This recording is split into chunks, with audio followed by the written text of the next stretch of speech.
Clara Whitmore thought she had everything under control until her trusted car service abandoned her on the most important day of her life. Desperate and running out of time, she hired a stranger from an app. Malik Carter, a handsome black driver who would change everything she thought she knew about love. But when a single photograph ignited a citywide scandal and her manipulative ex-fiancé emerged from the shadows with a devastating secret, Clara faced an impossible choice.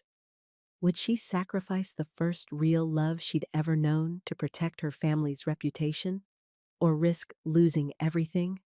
Her fortune, her mother's approval, and her carefully constructed world, for a man she'd known for just one day?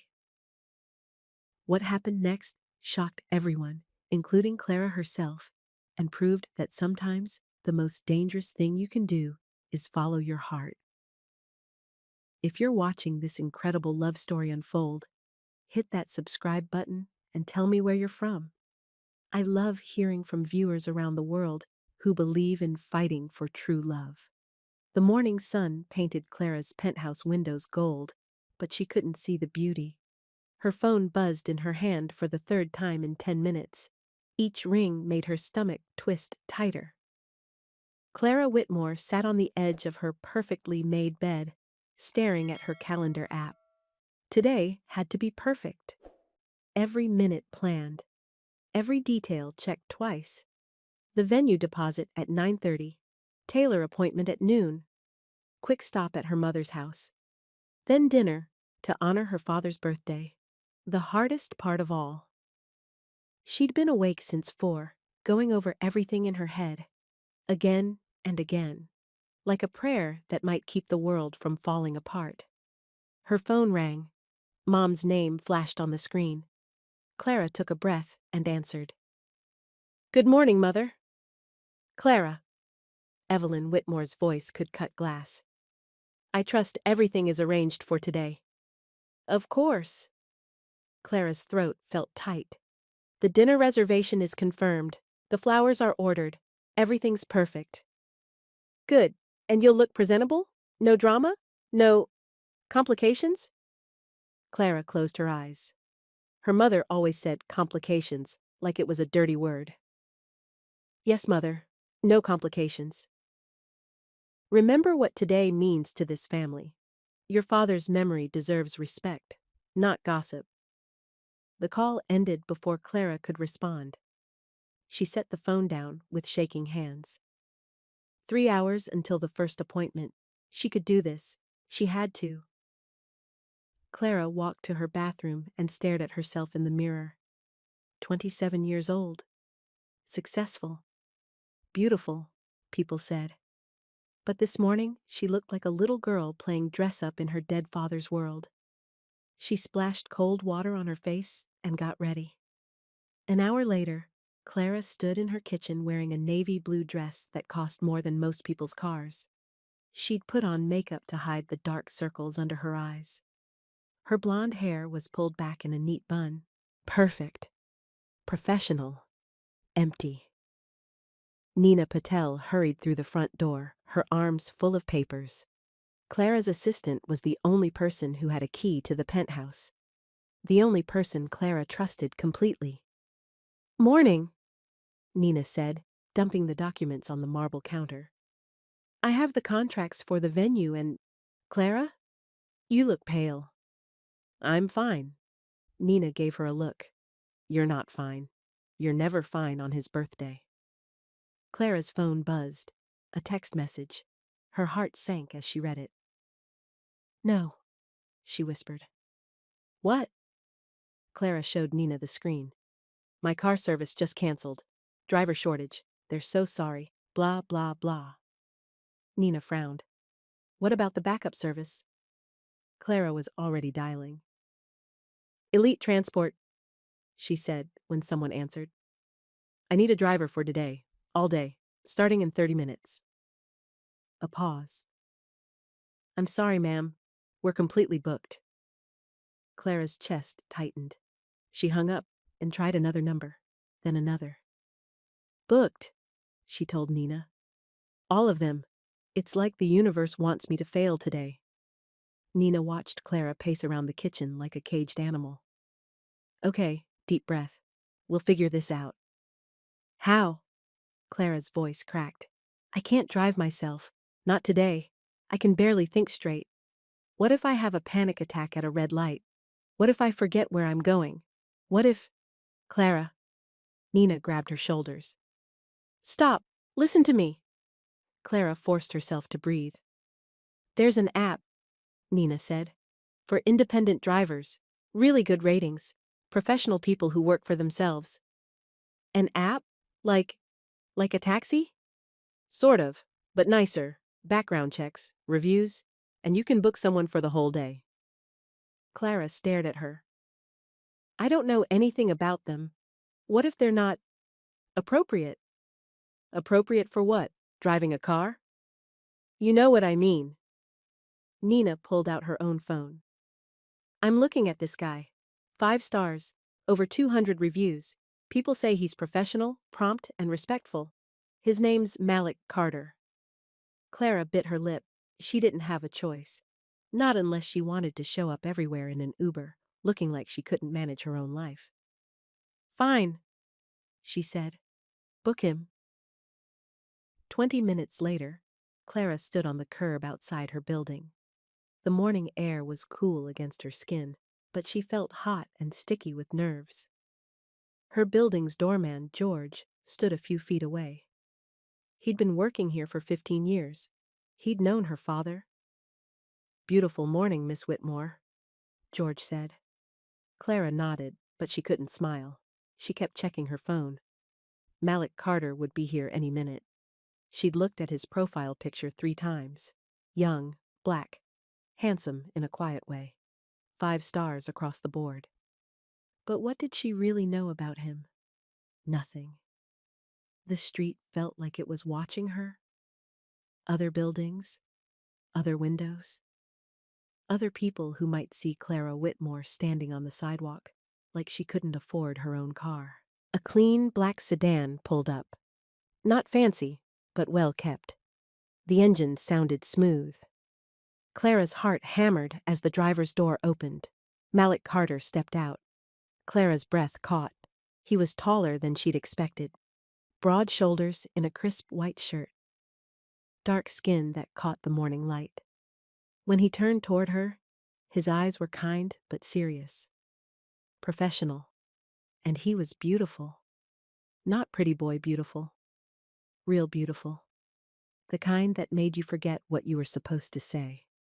For a half second, Clara just stared. Then she remembered who she was. What this was. A business transaction. Nothing more. Malik walked around the car toward her. His movements were calm, confident, not rushed, not nervous like she was. Ms. Whitmore? His voice was deep and warm. I'm Malik Carter. Clara found her voice. Yes, hello? I understand you need transportation for the day. I've got your first stop in the system. Downtown District, Morrison Building.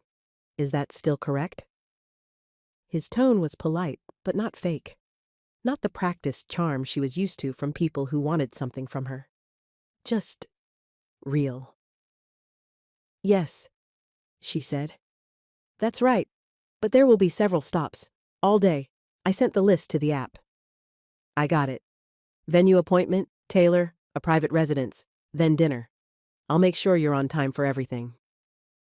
He moved toward the passenger door. I always drive safely, and I'll need you to wear your seatbelt. If you need to make any changes to the schedule, just let me know. Communication works both ways. He opened the door for her. Clara hesitated. Something about the way he'd said, communication works both ways, bothered her. Like he thought they were equals or something. I expect complete professionalism, she said, her voice sharper than she'd meant it to be. Malik's expression didn't change. Of course, ma'am. Clara slid into the passenger seat. The car was immaculate. No air fresheners or personal items, just clean and comfortable. Malik got behind the wheel and adjusted his mirrors. Seatbelt, please. Clara buckled herself in. She felt small and foolish and angry about feeling small and foolish. Malik pulled into traffic with the smooth confidence of someone who knew every street in the city. Clara stared out her window and tried to pretend this was normal. Just another driver. Just another day. But her hands wouldn't stop shaking. They'd been driving for maybe 10 minutes when it happened. A red pickup truck came out of nowhere, cutting across 2 lanes of traffic to squeeze into the space in front of them. Clara gasped and grabbed the door handle as Malik hit the brakes. The pickup driver laid on his horn like it was Malik's fault. Clara's heart pounded. She could feel her breathing getting quick and shallow. The way it always did when things went wrong, when she lost control. But Malik didn't react. He didn't honk back, or curse, or make any sudden moves. He just slowed down, let the pickup get ahead, and kept driving like nothing had happened. "You okay?" he asked quietly. "I'm fine," Clara snapped, but she wasn't fine. Her hands were shaking worse now. Her chest felt tight. She could feel sweat on her upper lip, even though the car's air conditioning was perfect. Malik glanced at her in the rearview mirror. "There's a little cafe up ahead. Good place to get some water. Stretch your legs." "I don't need to stretch my legs. I need to get to my appointment." "Yes, ma'am, but sometimes a 2-minute break saves us 20 minutes of stress." Clara wanted to argue.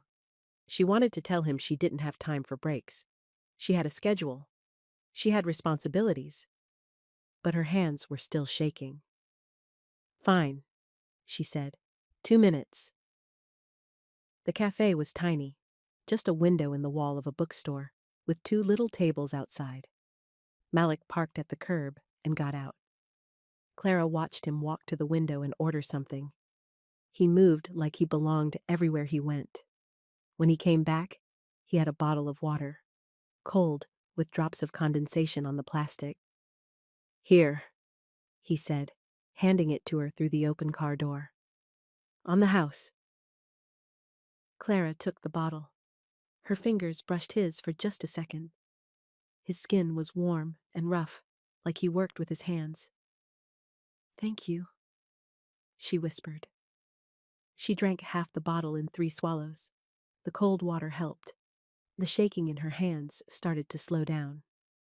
Malik leaned against the car, giving her space, but staying close enough to talk. "My sister gets panic attacks," he said. "Since she was a kid. Water helps, so does counting your breaths." Clara looked at him, really looked at him, not as a driver or a service or a stranger, as a person who was being kind to her when he didn't have to be. "I don't have panic attacks," she said. "Okay." "I don't." "Okay." Clara finished the water. Today is hard." Malik nodded. "Some days are like that." For the first time all morning, Clara felt like she could breathe. "We should go," she said. "Yes, ma'am." But as they got back in the car, something had changed. Clara found herself looking at Malik differently, not as a driver she'd hired, but as a person who'd seen her fall apart and hadn't made her feel worse about it. That never happened to her. Never. "Okay," Clara said as they pulled back into traffic. "After the venue, we need to go to Brennan and Associates on 5th Street, then the Taylor on Elm. Then—" She rattled off the rest of her list rapid fire, the way she always did when she was nervous. Malik listened without interrupting. When she finished, he repeated everything back to her. Not just the addresses, but the times and the order, and even the small details she'd mentioned. "Venue deposit by 10, he said. "Brennan and Associates by 11:15. Taylor by noon, but you're worried they might run late. Your mother's house by 4:30, but you want to arrive at exactly 4:30, not early. Dinner, reservation at 7. Clara stared at him. She'd worked with assistants who couldn't remember half that much, even when they wrote it down. "Yes," she said. That's exactly right. And the dinner is important, Malik added. Special occasion. Clara's chest tightened. My father's birthday. The words came out smaller than she'd meant them to, like a confession. Malik glanced at her in the mirror. That's a beautiful way to honor someone. Clara had to look away. She wasn't used to people saying things like that to her. Real things. True things. They drove in comfortable silence for a few blocks. Clara watched the city go by and tried to remember the last time she'd felt this calm in a car with a stranger. She couldn't. The Morrison building was all glass and steel, reaching up toward the clouds like it was trying to escape the earth. Clara had been here a dozen times, but today it looked different. Bigger. More intimidating. Malik pulled up to the front entrance. Want me to wait here, or should I circle the block? Wait here, Clara said quickly. Then she caught herself. If that's all right, I shouldn't be more than 15 minutes. No problem. Clara got out of the car and walked toward the building's revolving doors. Her heels clicked on the sidewalk like a countdown. 15 minutes to sign papers for a venue she wasn't even sure she wanted to book. For a charity gala her mother insisted they host every year in her father's memory. Everything was about her father's memory these days, as if Clara's whole life was just a monument to a dead man. She pushed through the revolving door and into the cool, echoing lobby. The building's lobby was full of expensive art and marble floors that made every sound bounce off the walls. Clara's heels echoed as she walked toward the elevators. She felt like everyone was looking at her, judging her, wondering what she was doing there. But when she turned to glance back through the glass doors, she saw Malik. He was sitting in the car, reading something on his phone. Patient, calm, not worried about her at all. Somehow, that made her feel better. The elevator carried her up to the 23rd floor, where a woman in a business suit was waiting with papers to sign. The venue contract. Another year of the Harrison Whitmore Memorial Gala. Another night of pretending her father would have wanted this. Just a few signatures, the woman said. The deposit secures your date for next spring. Clara signed without reading. She'd done this before. She'd do it again next year, and the year after that, until she died or went crazy. Whichever came first. But as she walked back toward the elevators, she stopped. On the wall next to the elevator bank was a framed photo. A charity gala from maybe 5 years ago. Her father in his tuxedo, smiling his politician's smile. And there, next to him, was Clara. Younger, thinner, sadder somehow, even though she was smiling too. She remembered that night. Her father had been so proud. He'd introduced her to everyone as my brilliant daughter. He'd told anyone who would listen about her college degree, her volunteer work, her plans to take over the family foundation. She'd felt important that night, valuable, like she mattered for who she was, not just what she looked like. Clara touched the glass over the photo. When had that feeling gone away? The elevator doors opened, and she stepped inside. When she got back to the car, Malik was still reading, still patient. How'd it go? He asked as she got in. Fine, Clara said. Then, because he'd been kind to her, she added, just paperwork, nothing exciting. Sometimes the boring stuff is the most important, Malik said. He started the engine and pulled into traffic. My mentor always says that. Small things done right, they add up to something big. Clara found herself smiling. Your mentor? Guy I work for sometimes. Reggie. He runs a transport company. Been driving for 30 years. Says the secret is showing up and doing what you promised to do, even when nobody's watching.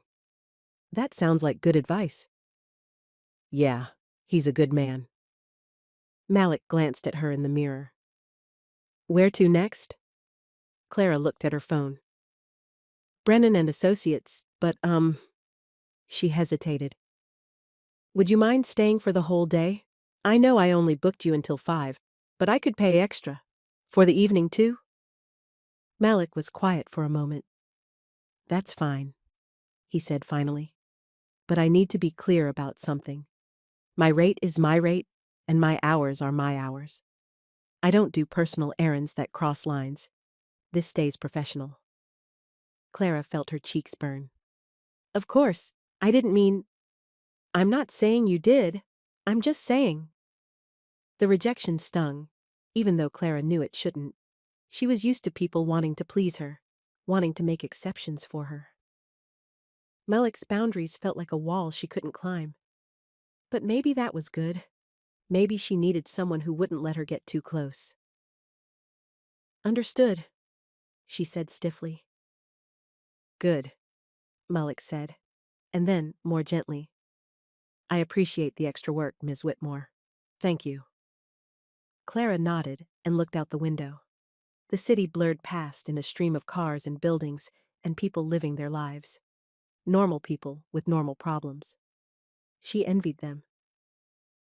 Brennan and Associates was in an older building with narrow hallways and offices that smelled like coffee and old paper. Clara signed more documents, something about the foundation's quarterly reports. More signatures, more duties. When she came back to the car, Malik was waiting outside, leaning against the passenger door. He straightened up when he saw her. Everything okay? He asked. Clara was surprised by the question. Why? You look upset. Clara glanced at her reflection in the car window. She did look upset. Her jaw was tight, and there were lines around her eyes that hadn't been there this morning. Just tired, she said. Malik opened the door for her. Where to next? The tailor, Elm Street. Clara got into the car and buckled her seatbelt. But I have to warn you, this might not go well. What do you mean?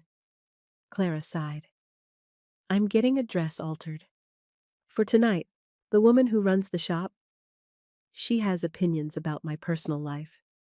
Malik started the car. Want to talk about it? Not really. Okay. They drove in silence for a few blocks. Clara watched the buildings get smaller and more crowded as they moved away from the business district. This part of the city was older, more lived in. Real. Can I ask you something? Clara said suddenly. Malik nodded. Sure. How long have you been doing this? Driving, I mean. About 3 years full-time. I did it part-time in college to pay for books and stuff. What did you study? Business, with a minor in automotive technology. Malik turned onto Elm Street.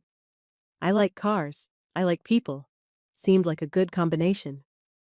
Clara tried to imagine Malik in a college classroom, taking notes, raising his hand to ask questions. It was easy to picture. He had that kind of mind, sharp, curious, practical. Do you like it, the work? Most days. I meet interesting people, see different parts of the city, set my own schedule. He pulled up in front of a narrow storefront with Elena's alterations, painted on the window in gold letters. Plus, nobody can fire me except me. Clara laughed before she could stop herself. That must be nice. Malik turned to look at her. You sound like you've never had that feeling. I haven't, Clara said. Everything I do, someone else is watching, judging, waiting for me to mess up. That sounds exhausting. It is. Clara looked at the tailor shop. Through the window, she could see Elena moving around inside, pinning fabric, shaking her head at something. Elena had been altering clothes for Clara's family for 10 years. She had opinions about everything, and she wasn't shy about sharing them. I should go in, Clara said, but she didn't move. Want me to come with you? Malik asked. Clara looked at him, surprised.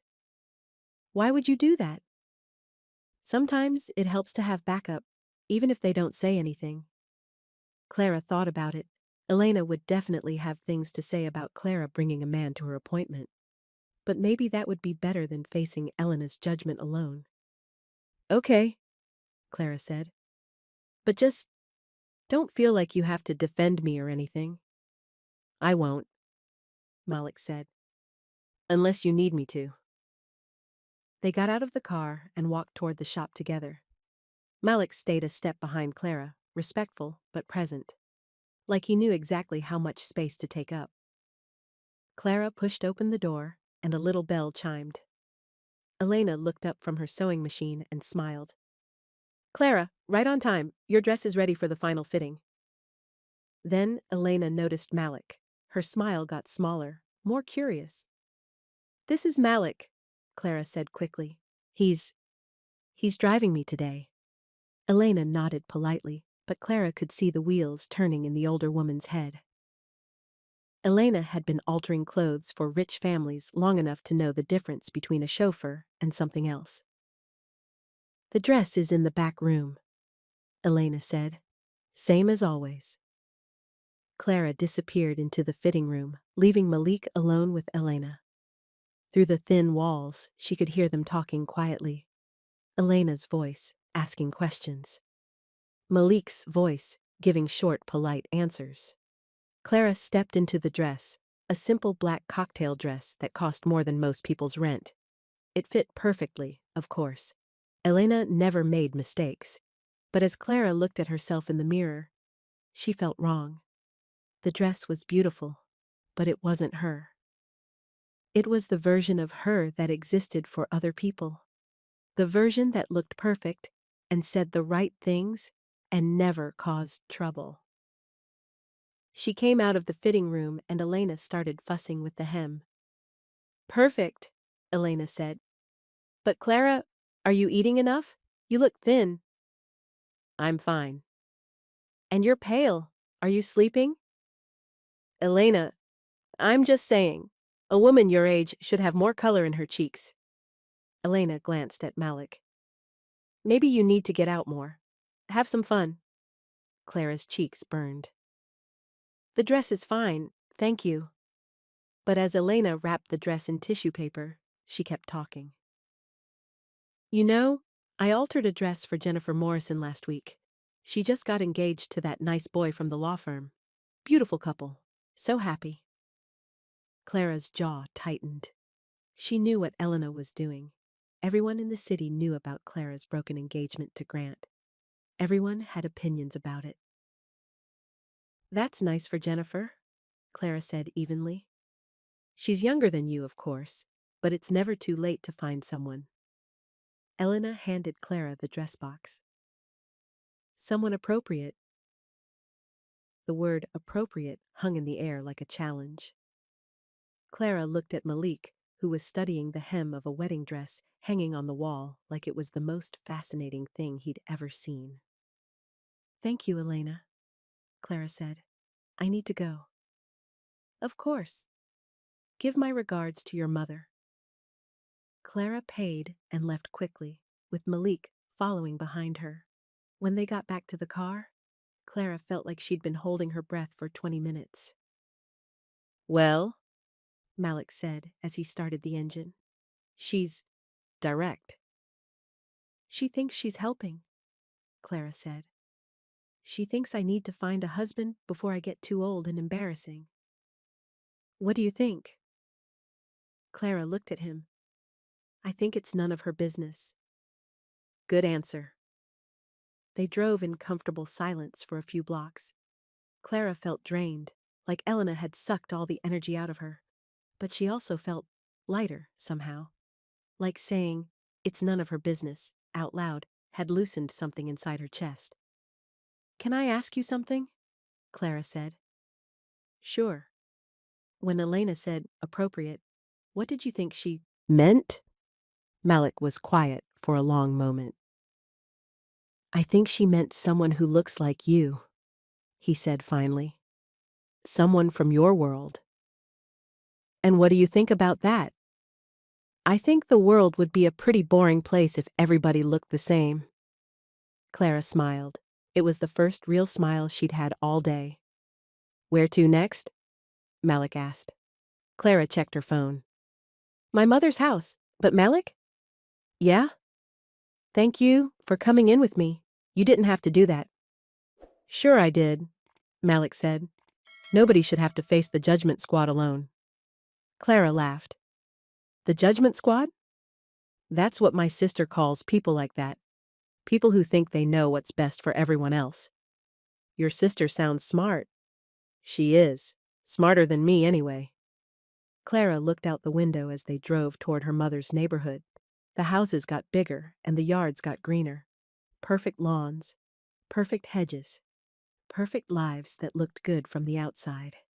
In an hour, she'd have to face her mother, Evelyn Whitmore, the queen of the judgment squad. But for now, she was just Clara, sitting in a car with a kind man who made her feel like she could breathe. For now, that was enough.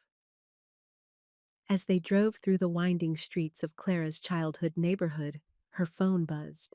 A text from Nina. "Grant has been calling me, over and over, asking where you are. Seems desperate." Clara's stomach dropped. Grant Hale, her ex-fiancé, the man she'd almost married because everyone said they looked perfect together. Grant, who called himself concerned but felt like control. "Everything okay?" Malik asked. Clara realized she'd been staring at her phone for too long. "My ex is checking up on me." "Checking up on you how?" "Calling my assistant, asking where I am." Clara's voice got smaller. "He does that sometimes. Says he's worried about me." Malik's hands tightened on the steering wheel. "Do you feel safe around him?" The question caught Clara off guard. What do you mean?" "I mean, does he make you feel safe? Or does he make you feel watched?" Clara thought about Grant's smile, his perfect manners, the way he always seemed to know where she was and who she was with. The way he made her feel like she was always doing something wrong. "Watched," she whispered. Malik nodded grimly. "Okay, here's what we're going to do. We're going to stick to your schedule. Keep your stops tight. And if he shows up anywhere, you don't face him alone. Deal?" "You don't understand. He's not dangerous. He's just—" "Controlling?" Clara nodded. "That's dangerous enough," Malik said. "My mentor always says, you can't fix what you don't name. And a man who won't let you exist without his permission, that's got a name." Clara's chest felt tight again. But this time, it wasn't panic. It was recognition. Like someone had finally said out loud what she'd been feeling for months. "Deal," she said quietly. Malik's phone rang through the car's speakers. "That'll be Reggie," he said. "My mentor. Mind if I take it?" "Go ahead." Malik pressed a button on the steering wheel. "Hey, Reggie." "Malik, my boy. How's your day going?" "Good. Fine. I'm with a client right now." "Long day job?" "Yeah. Listen, I might need some advice about a situation." Reggie's voice got more serious. "What kind of situation?" "Client's got an ex who won't leave her alone. Nothing illegal, just persistent. Makes her nervous." There was a pause. "Son, you know what I'm going to say." "Yeah, I know. Don't get involved in client drama. Rich folks' problems ain't your problems. You start trying to save people, you end up drowning with them." Clara felt her cheeks burn. She started to protest, but Malik held up a hand. "I hear you," Malik said. "But what if someone's being mistreated right in front of me? What if I'm the only one who sees it?" Another pause. "Then you do what your conscience tells you to do. But you be smart about it. You protect yourself first. Understood? And Malik, rich clients, they got rich client problems. Don't let them make you think you're their solution to everything." "I won't. Call me tonight. Let me know you're good." The call ended. Malik and Clara drove in silence for a few blocks. "He's right, you know." Clara said finally. You shouldn't get involved. Maybe not, Malik said. But I'm not going to let someone hurt you while I'm around. That's not about you being my client. That's about me being a decent human being. Clara looked at him. Really looked at him. Malik Carter wasn't just a driver she'd hired. He was a good man who'd decided to care about her when he didn't have to. That never happened to her. Ever. My mother's house is up ahead, Clara said softly. The big white one with the circular driveway. Malik pulled up to the gates of Evelyn Whitmore's mansion. The house looked like something from a magazine. Perfect columns, perfect landscaping, perfect and cold and empty. You want me to wait in the car? Malik asked. Clara looked at the house, her childhood home, the place where she'd learned that love came with conditions and approval had to be earned every single day. No, she said suddenly. Come with me. You sure? No, Clara said honestly. But I'm asking anyway. Malik turned off the engine. Then let's go. As they walked toward the front door, Clara felt like she was walking toward a test she hadn't studied for. But for the first time all day, she wasn't walking alone. And somehow, that made all the difference. The front door of Evelyn Whitmore's mansion opened before Clara could ring the bell. Her mother stood there in a cream-colored suit, every silver hair in place, every line of her face set in polite disapproval. Clara? Evelyn's eyes moved past her daughter to Malik. You're early. Actually, I'm exactly on time, Clara said. Her voice sounded smaller than she wanted it to. Evelyn's gaze stayed on Malik.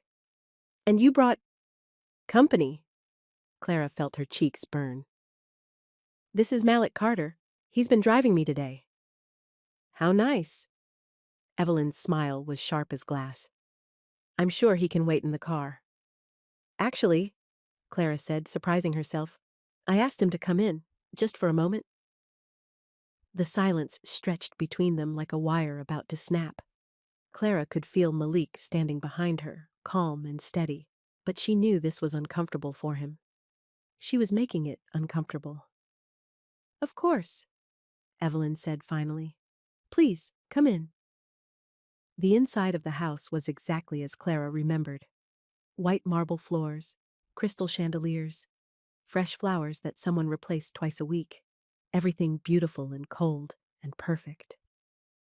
Malik looked around without comment, but Clara saw him take it all in. The paintings that cost more than most people's houses. The furniture that no one was allowed to actually sit on.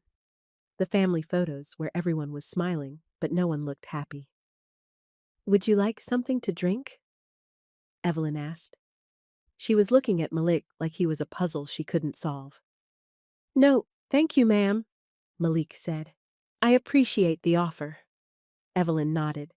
Clara, I need to speak with you privately. Clara's stomach clenched. Can it wait?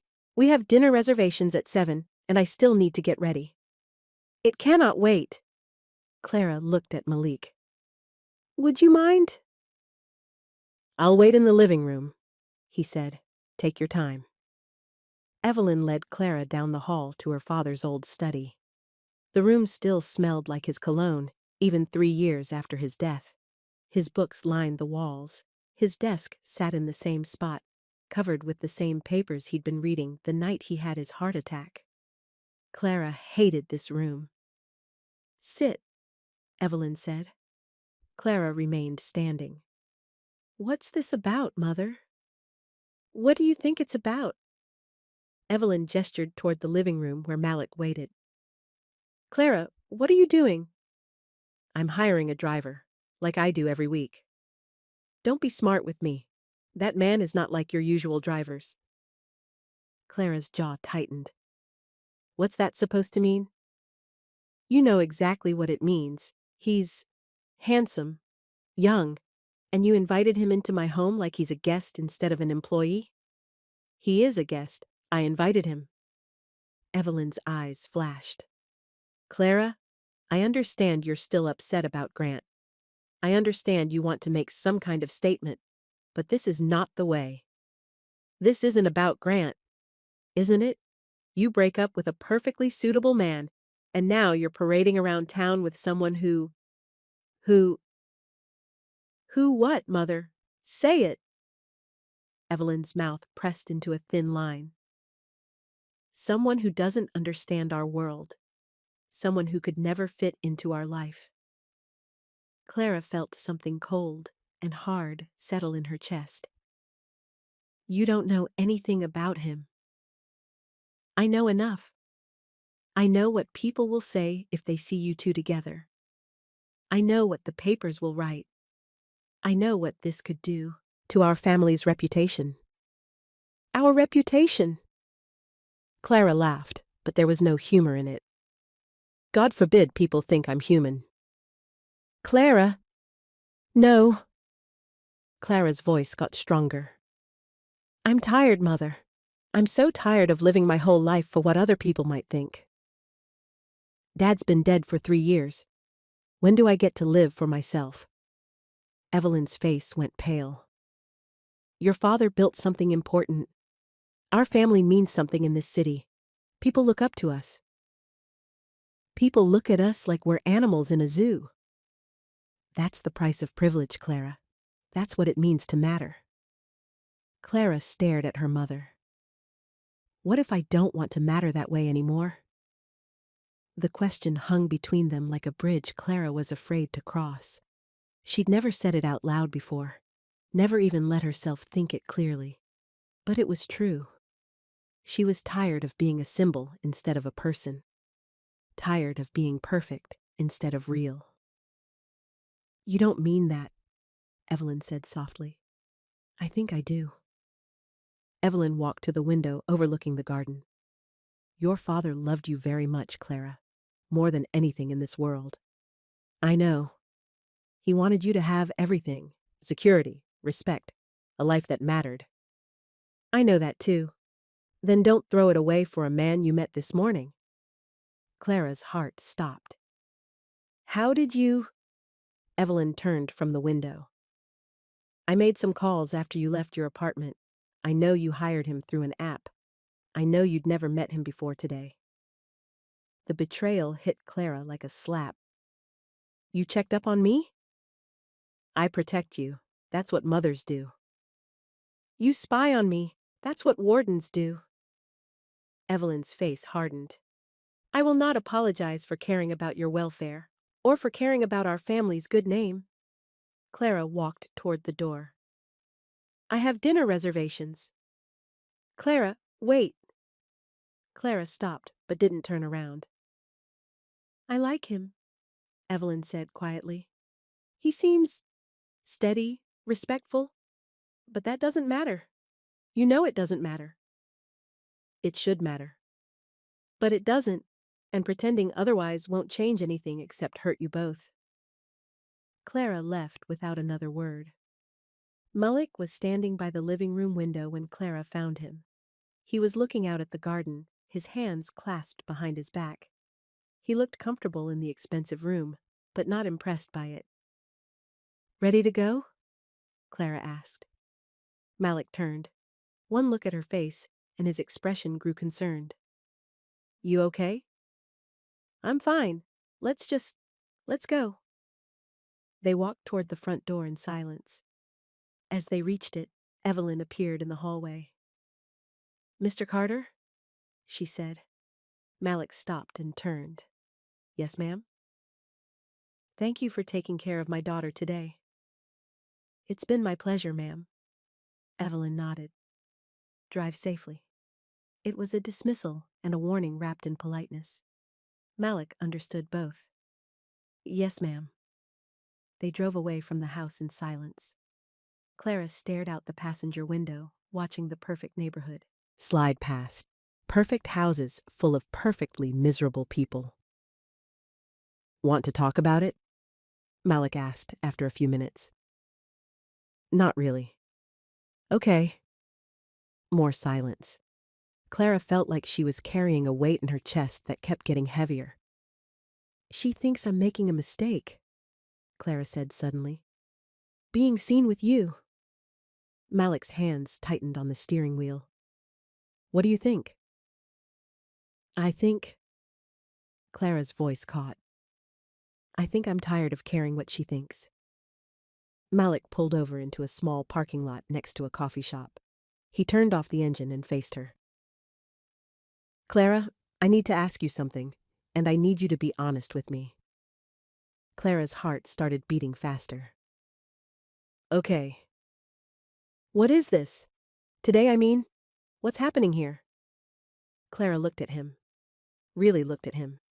His dark eyes were serious, kind, but guarded, like he was protecting himself from something. I don't know, she said honestly.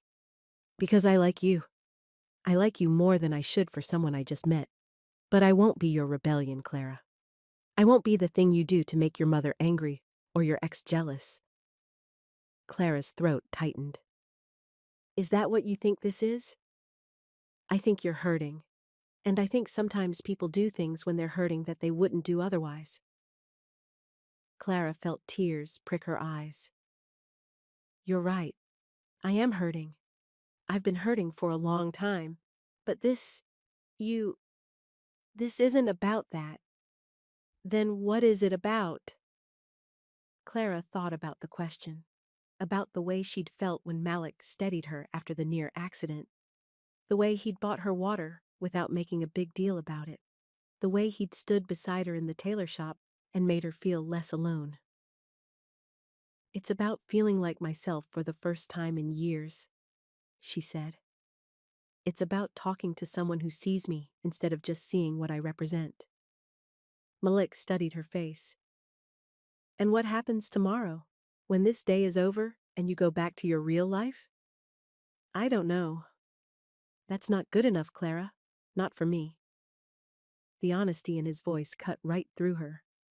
What do you want me to say? I want you to say you're not just playing with me. I want you to say this matters to you. Clara looked into his eyes. It matters to me. Enough to matter tomorrow? I hope so. Malik was quiet for a long moment. Then he started the car again. Okay, let's see. They drove to Clara's apartment building so she could change for dinner. The sun was starting to set, painting the city gold and orange. Clara had always loved this time of day, when everything looked softer and more forgiving. You can come up if you want, Clara said as they pulled into the building's parking garage. It might be more comfortable than waiting in the car. Malik hesitated. You sure? I'm sure. Clara's penthouse apartment was nothing like her mother's house. It was modern and clean, but it felt lived in. Books scattered on the coffee table, a throw blanket, bunched up on the couch. Photos of her and her friends instead of family portraits. This is nice, Malik said, looking around. Feels like you. What do I feel like? Real, he said simply. Clara smiled. Make yourself at home. I need to get changed. There are drinks in the fridge, or coffee if you want it. She disappeared into her bedroom and closed the door. Her hands were shaking as she took the black dress out of its box. The dinner tonight was at Le Bernardin, the fanciest restaurant in the city. Everyone would be there. Everyone would be watching. Everyone would see her with Malik. The thought should have terrified her. A week ago, it would have. But now, as she slipped into the dress and fixed her makeup, Clara found herself looking forward to it. Let them look. Let them whisper. Let them write their little stories in their little newspapers. She was done living for their approval. Clara came out of the bedroom to find Malik standing on her balcony, looking out at the city. He'd taken off his jacket and rolled up his sleeves. Even in the casual pose, he looked strong and capable and sure of himself. The view is incredible, he said without turning around. I never get tired of it. Clara joined him on the balcony.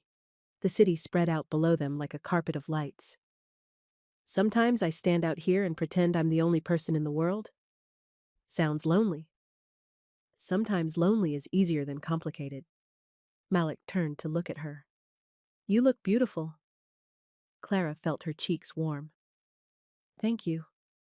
But you looked beautiful this morning too, in your regular clothes, scared about your day. I wasn't scared. You were terrified, Malik said gently. And that was beautiful too. Real fear is more beautiful than fake confidence. Clara's breath caught. No one had ever said anything like that to her before. We should go, she said. Dinner is at 7. Clara? Malik caught her hand as she turned to leave. Whatever happens tonight, I want you to know something. What? Today was the best day I've had in a long time. You're the best part of it. Clara felt her heart flutter. Even with all the drama, the panic attacks and the mother issues and the ex-boyfriend problems? Especially with all that, Malik said. Perfect people are boring. Real people are interesting. Clara stood on her tiptoes and kissed his cheek. It was soft and quick and innocent, but it felt like the most important thing she'd ever done. Thank you, she whispered. For everything. Malik smiled. You're welcome. Now let's go show the world what a real couple looks like. La Bernardin was exactly the kind of restaurant Clara's family had been going to for generations. White tablecloths and crystal glasses, and waiters who knew everyone's name. The maitre d' led them to Clara's usual table, the one with the view of the harbor, the one her father had always requested. Clara had eaten at this table hundreds of times, with her parents, with Grant, with business associates and family friends and people she was supposed to impress. But she'd never brought someone who mattered. This is fancy, Malik said as they sat down. He didn't look intimidated, just observant. Too fancy? No, just different from my usual spots. A waiter appeared immediately. Good evening, Ms. Whitmore. The usual wine selection? Actually, Clara said, we'd like to see the menu, both of us. The waiter's eyes flicked to Malik, then back to Clara. Of course, miss. Clara watched Malik read through the menu. He asked quiet questions about dishes he didn't recognize. He listened to her recommendations without pretending to know things he didn't know. Grant had always ordered for both of them. He'd never asked what she wanted. The fish here is incredible, Clara said. But honestly, everything is good. What's your favorite? I don't know. I always order what I think other people expect me to order. Malik looked at her over his menu. What would you order if no one was watching? Clara thought about it. The pasta. The simple one with just tomatoes and basil. My dad used to make something like it when I was little, before he got too busy for cooking. Then order the pasta. It's the cheapest thing on the menu. So? Clara looked around the restaurant. She could see people at other tables glancing their way, whispering, wondering. Some of them probably recognized her. None of them recognized Malik. You're right, she said. Pasta it is. When the waiter came back, Clara ordered the pasta. Malik ordered the fish. The waiter didn't comment, but Clara could see the questions in his eyes. So, Malik said when they were alone again, tell me about your father. Clara's chest tightened. What do you want to know? You said today is his birthday. You said it's hard. Tell me why. Clara sipped her water, buying time. He was larger than life, I guess. Everything he did mattered. Every room he walked into, people noticed. That sounds like a lot of pressure. It was, but it was also safe. When you're Harrison Whitmore's daughter, people treat you with respect. They're careful with you. And now? Now, I'm just me, and sometimes I don't know if that's enough. Malik reached across the table and touched her hand. It's enough, Clara. You're enough. Clara felt tears threaten again. How can you be sure? You've known me for one day. Because in one day, you've shown me more real kindness than some people show in years. Because you're brave enough to be scared and honest enough to admit it. Because you tip coffee shop workers and say thank you to tailors, even when they're judging you. You notice too much. I notice what matters. Their food arrived, and they ate slowly, talking quietly. Malik told her about his sister, who was finishing medical school. About his mentor Reggie, who'd taught him that a man's worth wasn't measured by other people's opinions. About the neighborhood where he grew up, where everyone knew everyone and nobody had much money, but they had each other. Clara told him about the loneliness of being rich, about friends who disappeared when she couldn't help their careers, about the weight of carrying her father's legacy when she wasn't sure she believed in it anymore. Do you miss him? Malik asked. Your father? Every day, Clara said. But I'm angry at him sometimes, for building this life that I have to live now, for making it so I can't just be normal. Maybe normal is overrated. Easy for you to say. You get to choose your life. Malik set down his fork. Clara, I'm a black man in America driving rich white people around for a living. You think I don't know something about other people's expectations? Clara felt her cheeks burn. I'm sorry. I didn't mean. I know what you meant, and you're not wrong. I do get more choices than you do, in some ways. But that doesn't mean my choices are easy. Clara nodded. I'm learning that today. They finished dinner in comfortable silence. As they waited for the check, Clara looked around the restaurant again. People were still watching, still whispering, but for the first time in her life, she didn't care what they were saying. Ready to face the world? Malik asked. With you? I think I am. They walked out of the restaurant together. The night air was cool and clean, and the city felt alive around them. Clara slipped her hand into Malik's as they walked toward the car. Thank you, she said. For dinner, for today, for everything. Thank you for taking a chance on a stranger. They reached the car, but neither of them moved to get in. The moment felt too important to rush through. Malik, Clara said softly. Yeah? I know this is complicated. I know my world is messy and difficult, and probably not worth the trouble. Clara, let me finish. I know all of that, but I don't want today to end. I don't want this to end. Malik cupped her face in his hands. Then don't let it end. What does that mean?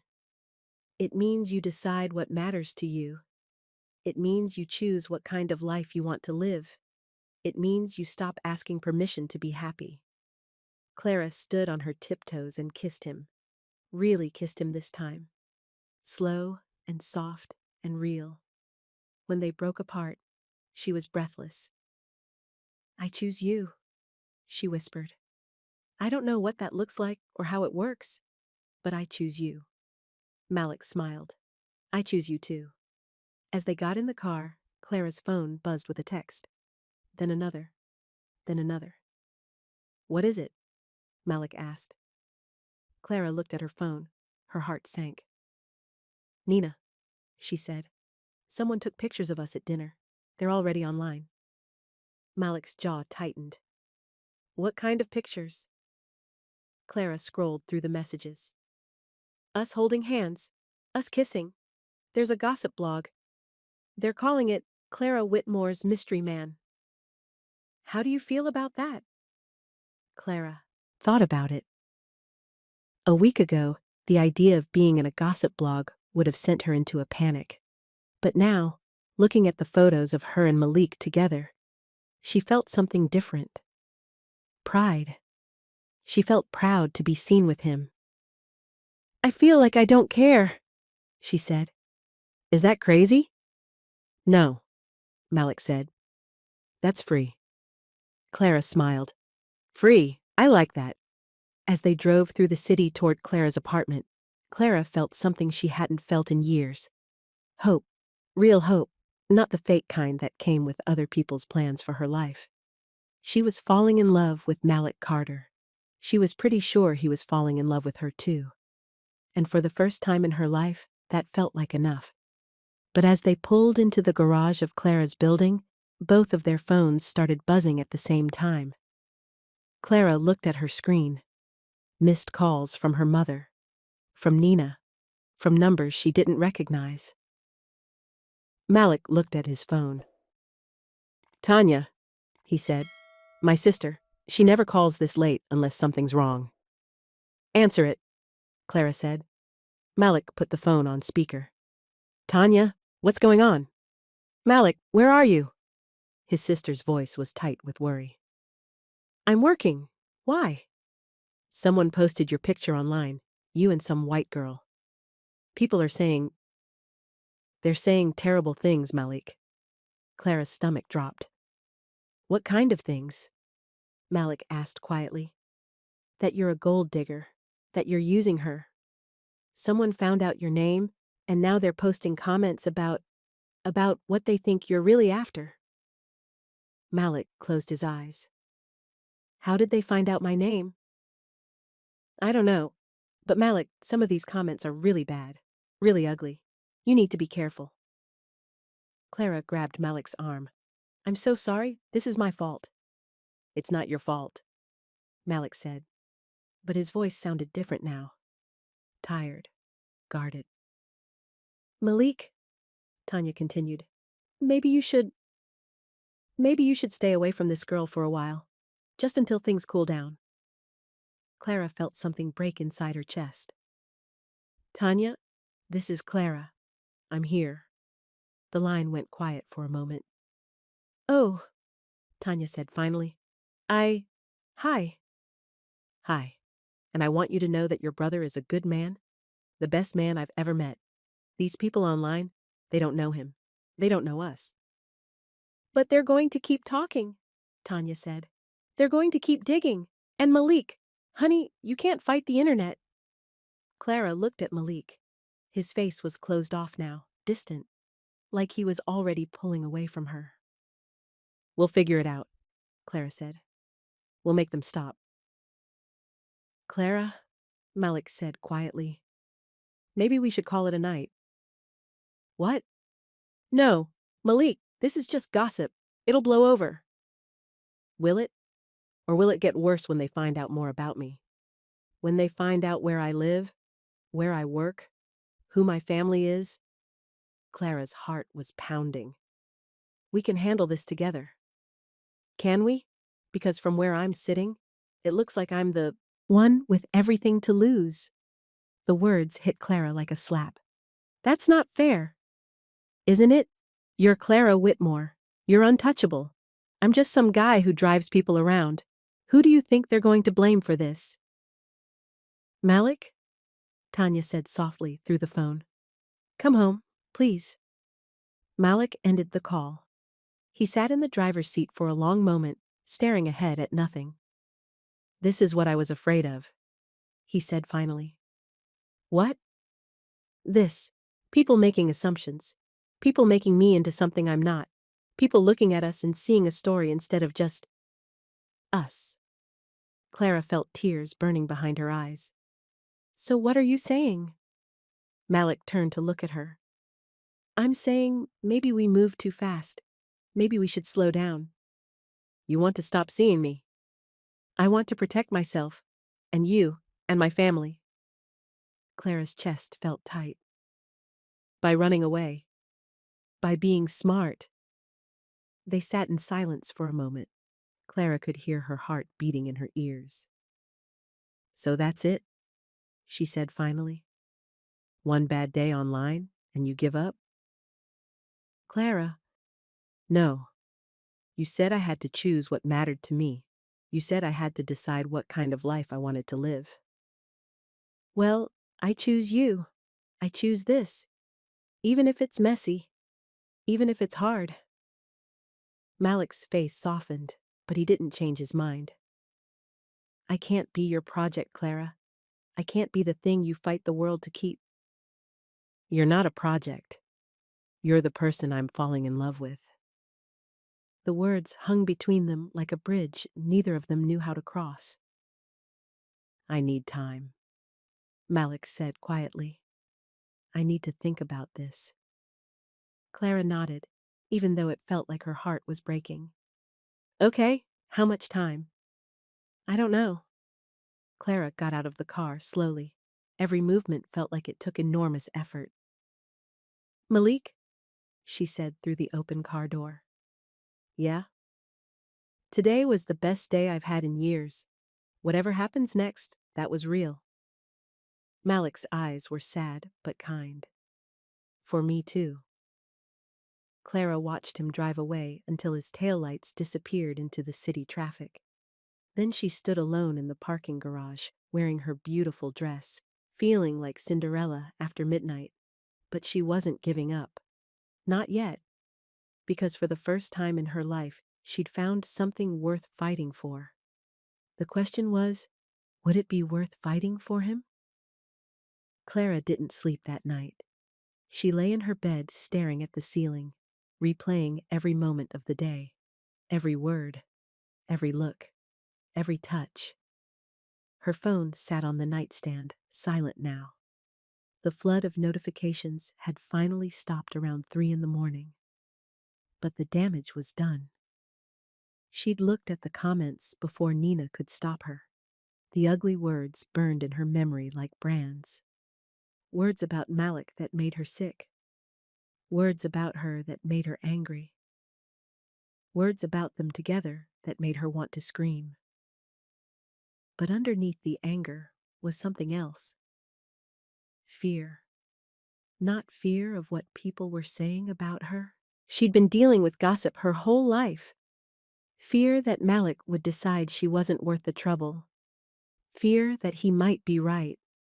Clara's phone rang at 7 a.m. She grabbed it, hoping it was Malik. But the name on the screen made her stomach drop. Grant. She let it go to voicemail. Then he called again, and again. On the fourth call, Clara answered. What do you want, Grant? Clara, sweetheart. His voice was smooth as honey, fake concern wrapped in expensive words. I saw the pictures online. Are you okay? I'm fine. You don't sound fine. You sound upset. Where are you? Clara sat up in bed. That's not your business anymore. Of course it's my business. I care about you, Clara. I always have. Clara could picture him perfectly. Sitting in his perfect apartment, wearing his perfect suit, planning his perfect manipulation. Grant, we broke up 6 months ago. You don't get to care about me anymore. I made a mistake, Grant said. I know that now. I should have fought harder for us. I should have shown you how much you mean to me. You mean how much my money means to you? Grant's voice got sharper. That's not fair, Clara. You know that's not what this was about. Don't I? Then why are you calling me the morning after I'm photographed with another man? Why now, Grant? Silence on the line. Because you're making a mistake, Grant said finally. And I can't stand to watch you hurt yourself. I'm not hurting myself. Clara, look at those comments. Look at what people are saying. This man is using you. He's making you look foolish. Clara felt rage build in her chest. Malik is a better man than you'll ever be. Malik. Grant's voice was cold now. You're on a first-name basis with your driver? He's not just my driver. What is he then? Your boyfriend? Your project? Your way of rebelling against Mommy? Each word was designed to cut. Clara knew Grant well enough to know he was building to something. What do you want, Grant? I want to help you. Meet me for coffee. Let me remind you what a real relationship looks like. No. Clara? I said no. Don't call me again. Clara hung up and immediately blocked his number. But she knew it wouldn't stop him. Grant never took no for an answer. It was one of the things she'd once found charming about him. Now, it just made her feel sick. An hour later, Clara was standing in her kitchen, staring at a cup of coffee she didn't want, when Nina arrived with her laptop and a grim expression. "How bad is it?" Clara asked. Nina set her laptop on the counter and opened it. "Bad, but not impossible." The screen showed a gossip blog called City Secrets. The headline read, "Clara Whitmore's new toy, Fortune Hunter or True Love?" Below it were the pictures from the restaurant. Clara and Malik holding hands. Clara and Malik kissing. They looked happy. They looked real. But the comments underneath were poison. "I'm not reading those again," Clara said quickly. "You don't need to. But Clara, there's something else." Nina clicked to a different tab. Someone found out Malik's full name and his address. Clara's blood went cold. "How?" "The app you used to book him has basic information. Someone figured out his last name from there, then used social media to find the rest." That's not fair. He didn't choose this." "No, he didn't. But it's happening anyway." Clara stared at the screen. Pictures of Malik from what looked like social media. A photo of him with his sister at a graduation. One of him working on a car engine, smiling at whoever was taking the picture. "They're turning him into a person," Clara said softly. "What do you mean?" "The comments yesterday, they were about some imaginary gold digger. But now they can see who he really is, and that's scarier for them." Nina nodded. "Some of the comments are getting worse. More personal. Someone posted the name of the company he works for sometimes." Clara's heart pounded. "We have to stop this." "How?" "Clara, you can't control the internet. But I can control my part in it." Clara grabbed her phone. "I'm going to post something. Set the record straight." "Clara, no, that will just make it worse." "How can it be worse?" Nina closed the laptop gently. "Because right now this is just gossip. If you respond, you make it news. You make it bigger." Clara felt trapped, like every choice she could make would hurt Malik more. "Then what do I do?" "I don't know," Nina said honestly. "But maybe you should talk to him first, before you do anything else." Clara had been thinking the same thing all morning, but every time she picked up her phone to call Malik, she put it down again. What could she say? "I'm sorry my world is toxic. I'm sorry being seen with me put you in danger." But she had to try. Clara drove to Malik's neighborhood that afternoon. She'd looked up his address online, the same way the strangers had. The thought made her feel sick. His apartment building was small and clean, with flower boxes in the windows and kids playing in the courtyard. It looked like the kind of place where people knew each other's names, where people looked out for each other, the kind of place Clara had never lived. She parked across the street and waited. She didn't want to go to his door uninvited, didn't want to bring more attention to his home than she'd already brought. After an hour, Malik came out of the building. He was wearing jeans and a t-shirt, carrying a gym bag. He looked tired.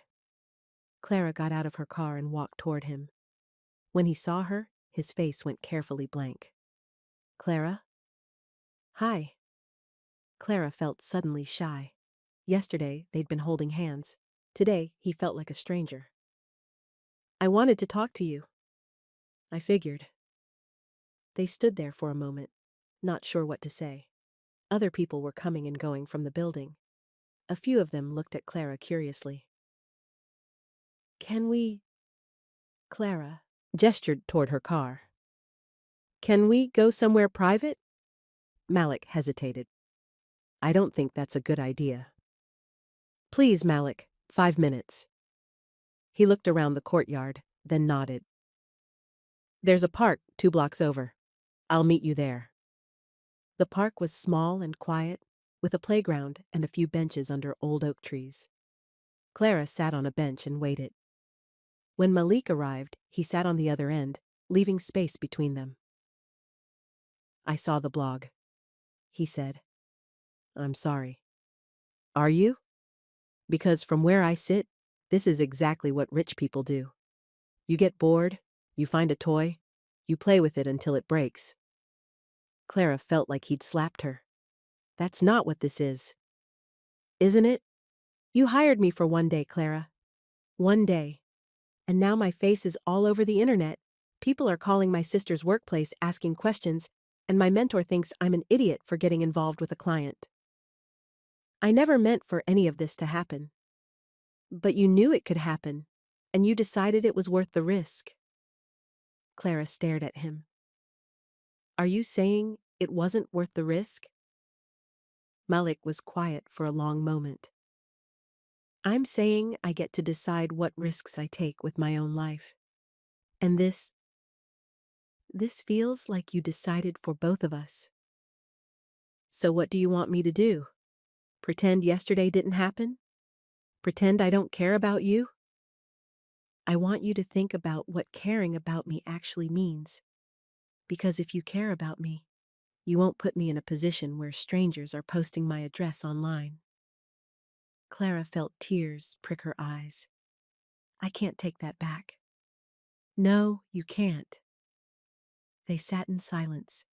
Children played on the swings nearby, their laughter floating over the tension between Clara and Malik. My sister is scared, Malik said finally. She's worked her whole life to become a doctor, and now she's worried that people will see pictures of me online and think she doesn't belong in medical school either. That's ridiculous. Is it? Clara, you live in a different world than I do. You always have. Yesterday I thought maybe we could build a bridge between those worlds. Today I'm thinking maybe some bridges can't be built. Clara's heart was breaking. So, that's it? One bad day, and you give up? One bad day that could become a bad week, a bad month, a bad year? Clara, what happens when you get tired of defending me? What happens when your mother wears you down, or your friends convince you this is a mistake? What happens when it stops being fun to be the rebellious daughter and starts being hard work? I won't get tired of you. You don't know that. Clara stood up from the bench. You're right, I don't know that. I don't know anything about what's going to happen tomorrow or next week or next year, but I know what I feel today. I know that you're the first person in my entire life who makes me feel real. I know that losing you would hurt more than all the gossip in the world. Malik looked up at her. And what if I say that's not enough? What if I say I need more than feelings? I need guarantees. Then I'd say you're asking for something nobody can give.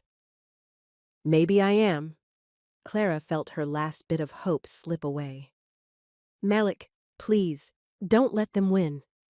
Win what? Clara, this isn't a game. This is my life, my family's life, my future. It's mine too. Malik stood up and faced her. No, it's not. Tomorrow, if you decide this is too complicated, you can go back to your old life. You can date someone appropriate and make your mother happy, and none of this will matter. But I can't go back to being invisible. Once you're in the gossip blogs, you stay there. Clara wanted to argue with him, wanted to tell him he was wrong, but she knew he wasn't. So what happens now? She asked quietly. Now I go home, and you go home, and we both try to figure out what we really want.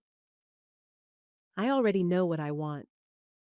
You think you do, but Clara, you've known me for one day. You don't know enough to risk everything for me. I know enough to know I want to find out more. Malik's expression softened slightly. I want that too, but not like this. Not with the whole city watching and judging and making up stories about us. Clara felt like she was drowning. Then how? I don't know. Maybe we can't. Malik started to walk away, then turned back. Clara? Yeah? Yesterday was the best day I've had in a long time, too. I need you to know that. Then he left, and Clara sat on the bench in the small park, crying for the second time in 2 days. But underneath the sadness, something else was growing. Anger. That evening, Clara sat in her apartment with Nina, plotting. I want to find out who leaked Malik's information, Clara said, and I want to stop the harassment. Clara, I don't think... I also want to know how those pictures got to the gossip blog so fast. Someone sent them. Someone who was at the restaurant. Nina opened her laptop reluctantly. What are you thinking? I'm thinking someone wanted to cause trouble for me, and I'm thinking I know who. Clara had been thinking about it all day. The timing was too convenient. The pictures were too perfect. Someone had been watching. Someone had been waiting. Grant, Nina said, reading Clara's mind. Grant. Nina pulled up the gossip blog again. These pictures, they're good quality, not phone pictures. And they were posted within an hour of us leaving the restaurant, like someone was ready to send them immediately. You think Grant hired a photographer? I think Grant is desperate, and desperate people do stupid things. Clara stood up and started pacing. He called me this morning, wanted to meet for coffee, wanted to help me. Help you do what? Get rid of my inappropriate boyfriend. Nina was quiet for a moment. Even if you're right, even if Grant is behind this, what can you do about it? The pictures are already out there. The damage is already done. The damage isn't done until I say it's done.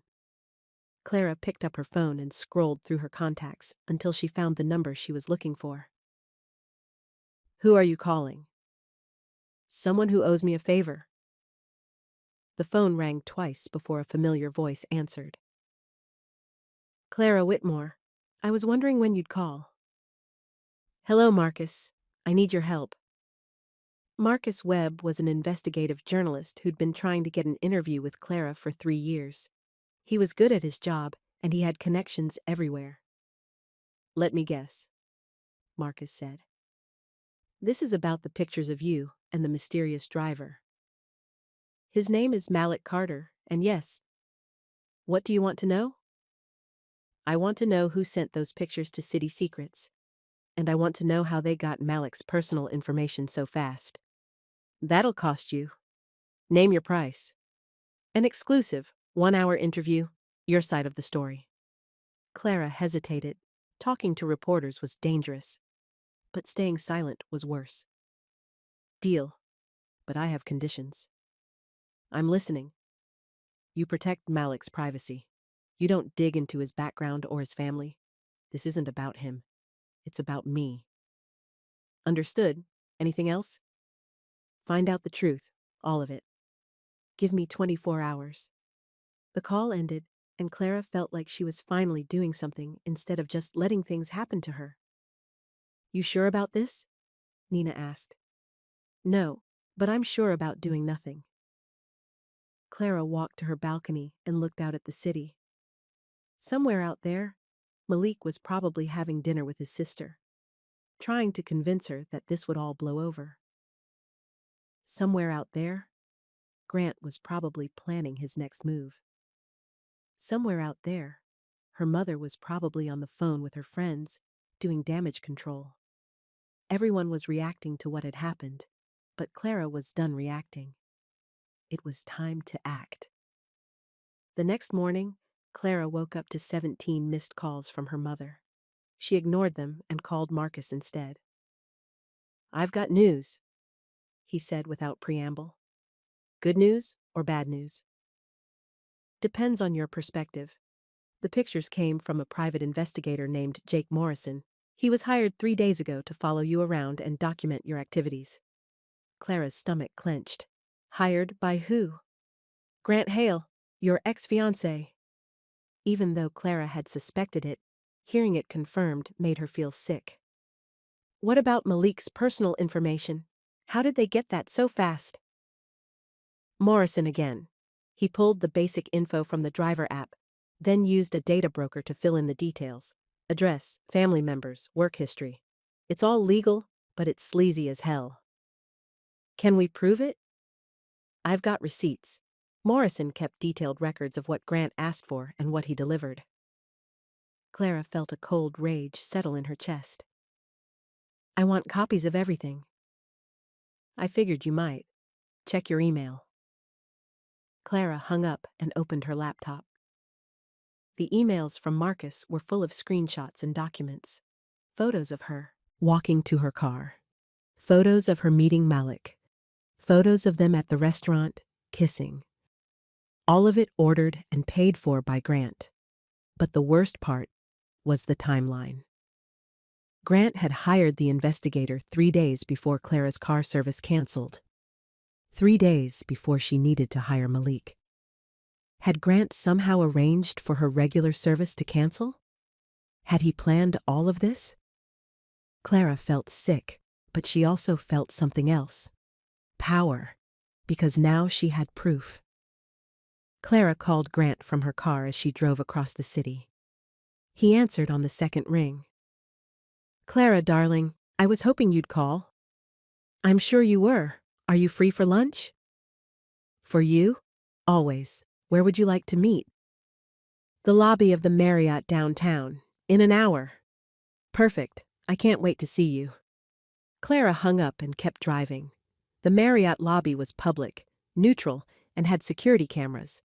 Whatever happened next, she wanted witnesses. She arrived early and chose a table in the center of the lobby where everyone could see them. When Grant walked in, he was smiling his perfect smile and carrying flowers. White roses. Her favorite. Or they used to be. Clara. Grant leaned down to kiss her cheek, but Clara pulled away. Sit down, Grant. His smile faltered slightly, but he sat across from her. You look beautiful, but tired. This whole situation must be so stressful for you. Which situation would that be? This business with your driver. The picture's online. I know how much you hate being in the gossip blogs. Clara studied his face. He looked concerned, sympathetic, like a man worried about his ex-girlfriend's well-being. He was a very good actor. Yes, Clara said slowly. It's been difficult, having my privacy invaded, having someone follow me around and photograph me without my permission. That's terrible. Do you know who did it? Clara opened her laptop and turned the screen toward Grant. Actually, I do. Grant's face went pale as he saw the documents Marcus had sent. Receipts from the private investigator, photos of Clara with timestamps, an invoice with Grant's name at the top. Clara, I can explain. Can you? Can you explain why you hired someone to follow me? Can you explain why you had Malik's personal information posted online? Can you explain why you've been trying to destroy my relationship with someone I care about? Grant's mask was slipping. The concerned ex-boyfriend was disappearing, replaced by something colder. I was protecting you. From what? From making a mistake that would ruin your life. Clara, that man is using you. He's not good enough for you. That's not your decision to make. Grant leaned forward. Isn't it? Clara, I know you. I know you better than anyone. You're not thinking clearly right now. You're rebelling against your mother, against me, against everything you were raised to value. But this phase will pass. And when it does, you'll realize I was right. This isn't a phase.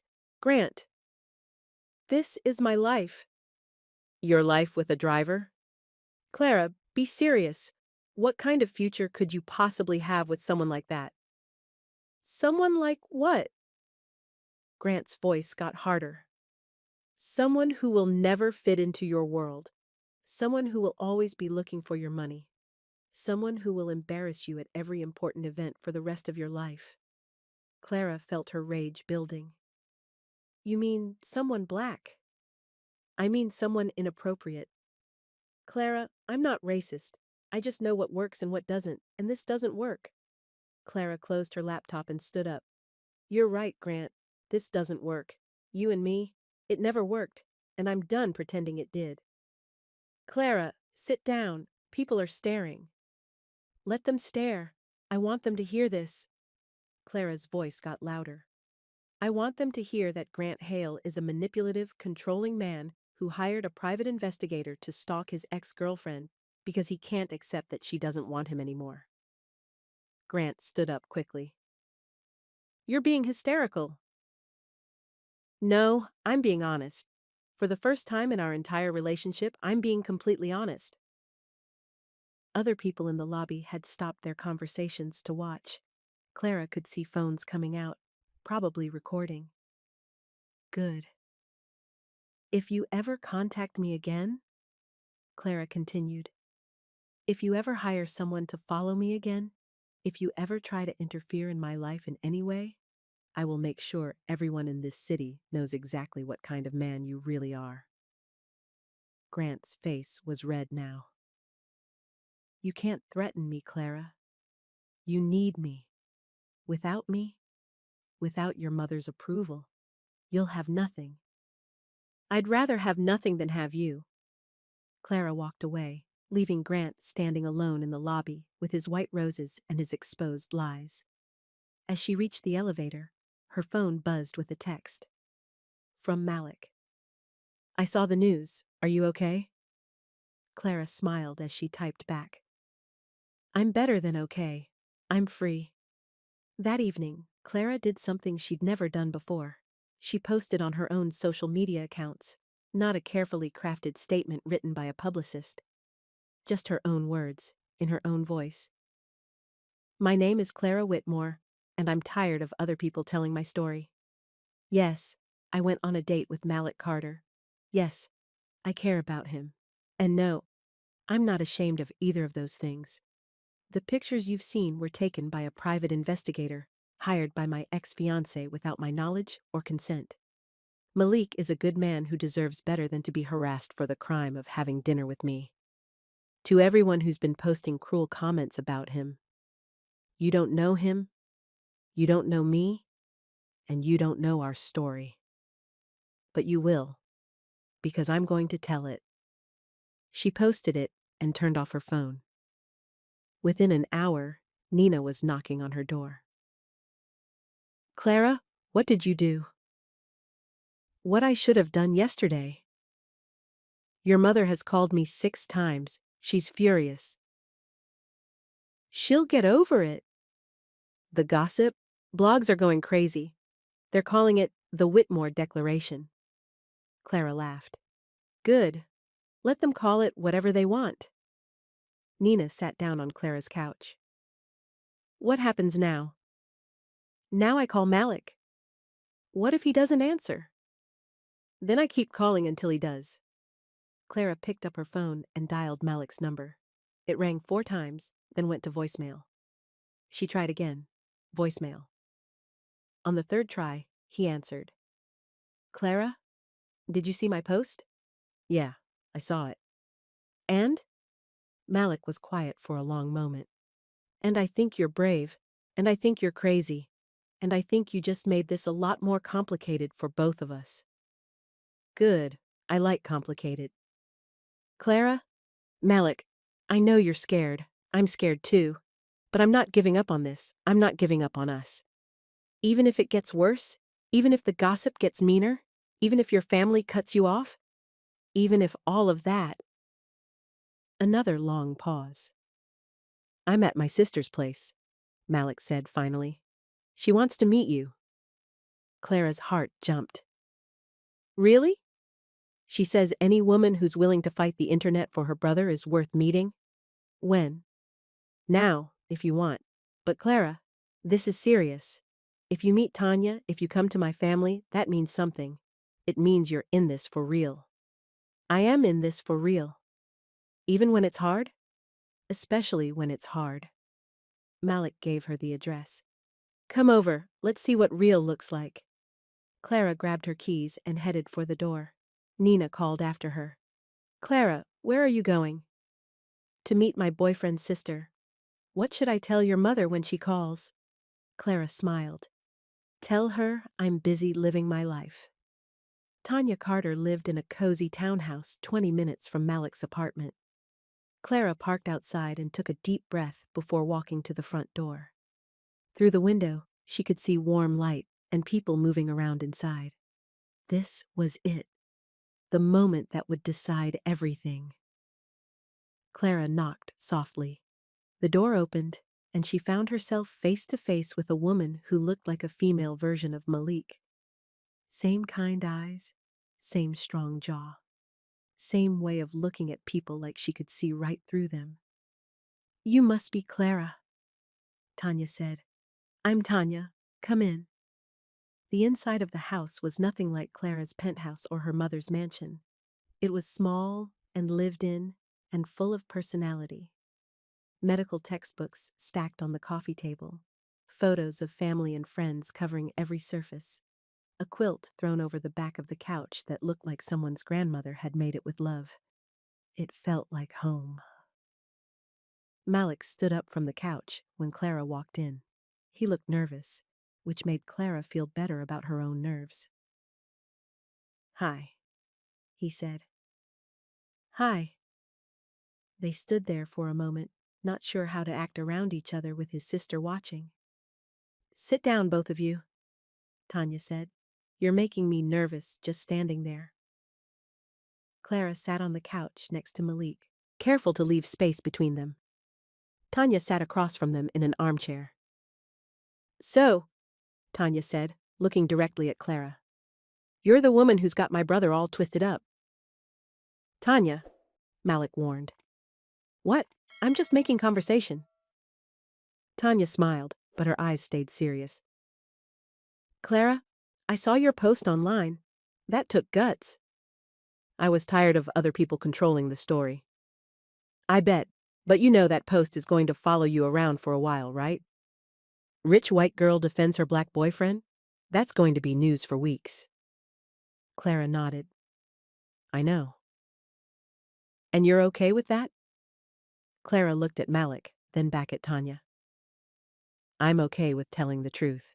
Whatever comes after that, I'll deal with it. Tanya studied her for a moment. Malik says you've only known each other for 2 days. That's right. 2 days, and you're already fighting the world for him. Why? Clara thought about the question. Because in 2 days, your brother has shown me more kindness and honesty than I've gotten from people I've known for years. Because he makes me want to be brave. Because he sees the real me, not just the version everyone else wants me to be. And what do you see when you look at him? I see someone who's strong without being cruel. Someone who's successful without needing to put other people down. Someone who makes me laugh and makes me think and makes me feel like I'm enough just as I am. Tanya glanced at Malik, who was staring at Clara like she'd just said something amazing. That's a pretty speech, Tanya said. But speeches are easy. What happens when it gets hard? What happens when your family pressures you to choose between them and him? What happens when the gossip gets meaner? What happens when you realize dating a black man means dealing with racism for the rest of your life? Clara felt Malik tense beside her. These were the questions he'd been asking himself, the fears that made him want to protect himself. I don't know, Clara said honestly. I don't know what's going to happen tomorrow or next week or next year, but I know that I'd rather face all of that with Malik than face anything without him. Tanya was quiet for a long moment. Then she smiled. Okay, I like her. Malik let out a breath he'd been holding. Yeah?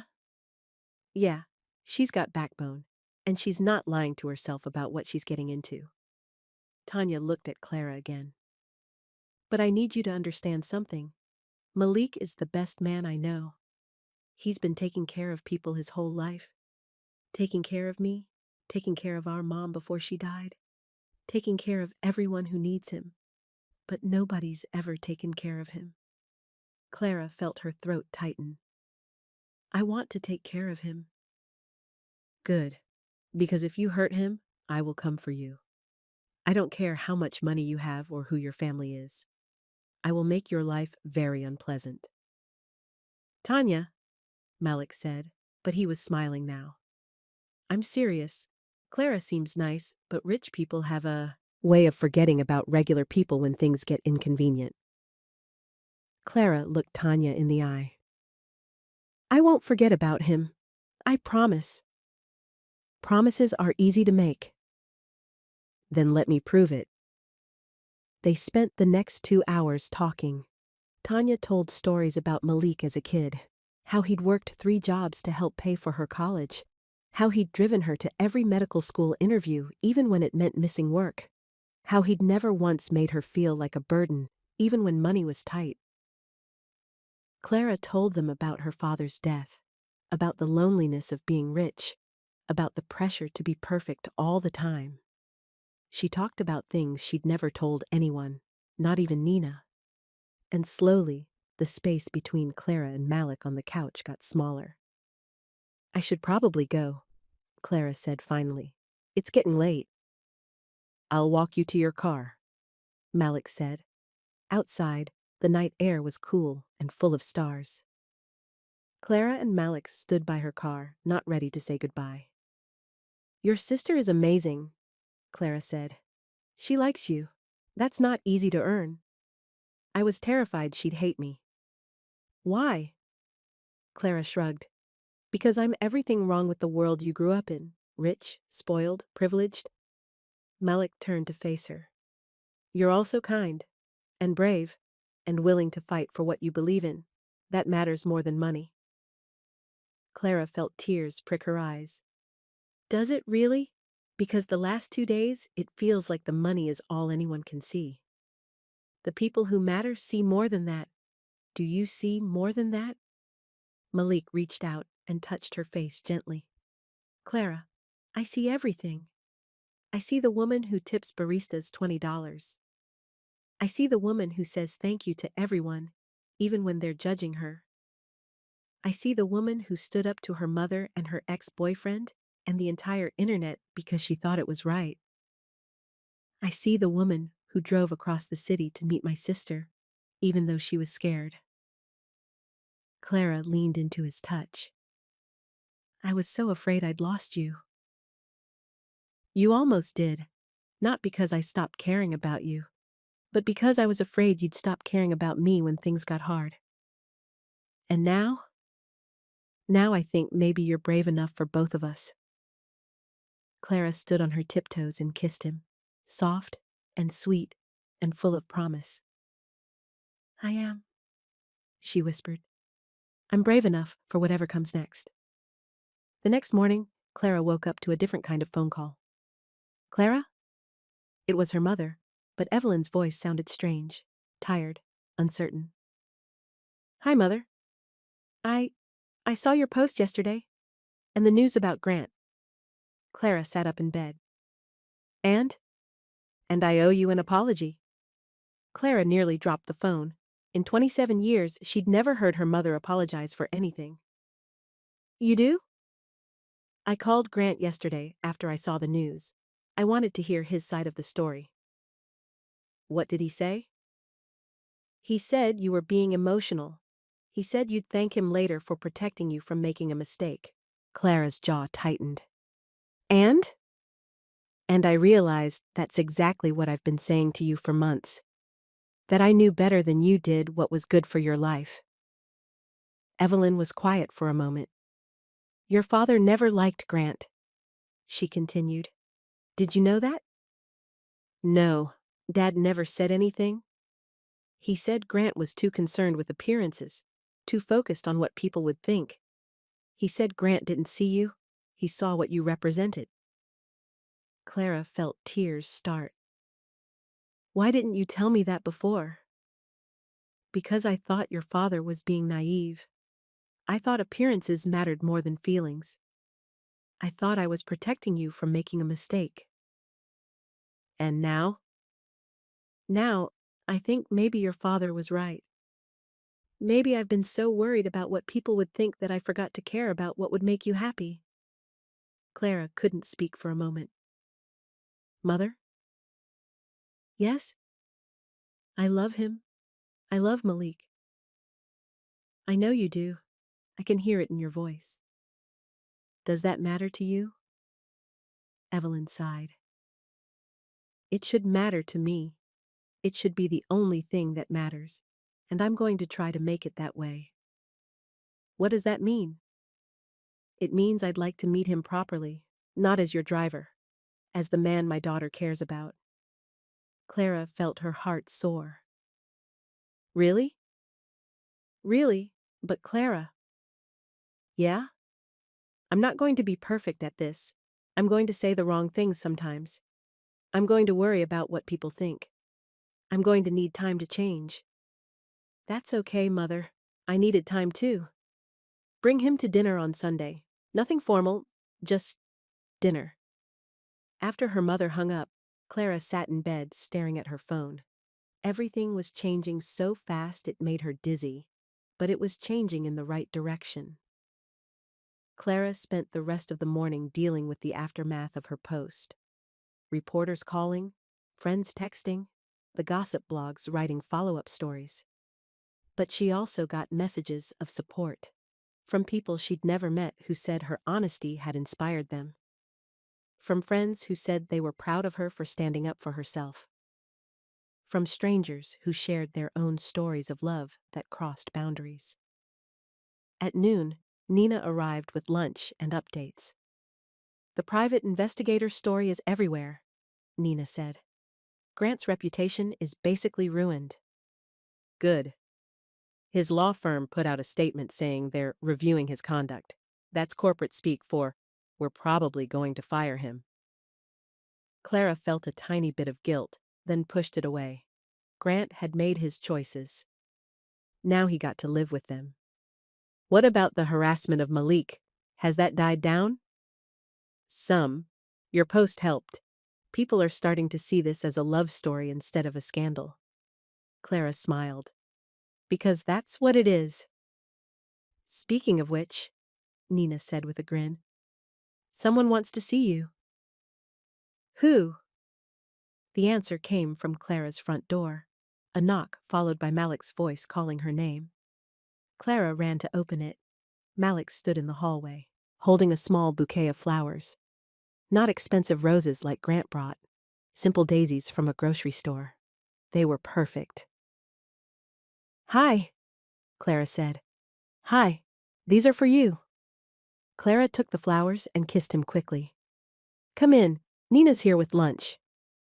Actually, Nina said, grabbing her purse, I was just leaving. I have a very important appointment to not be here. She left with a wink, and suddenly Clara and Malik were alone. How are you feeling? Malik asked. Better. Scared, but better. You? The same. Malik sat down on her couch. Tanya likes you. I like her too. She also thinks we're moving fast. Clara sat next to him. Are we? Probably, but maybe that's okay. Maybe when you know something's right, you don't need to wait around for permission to feel it.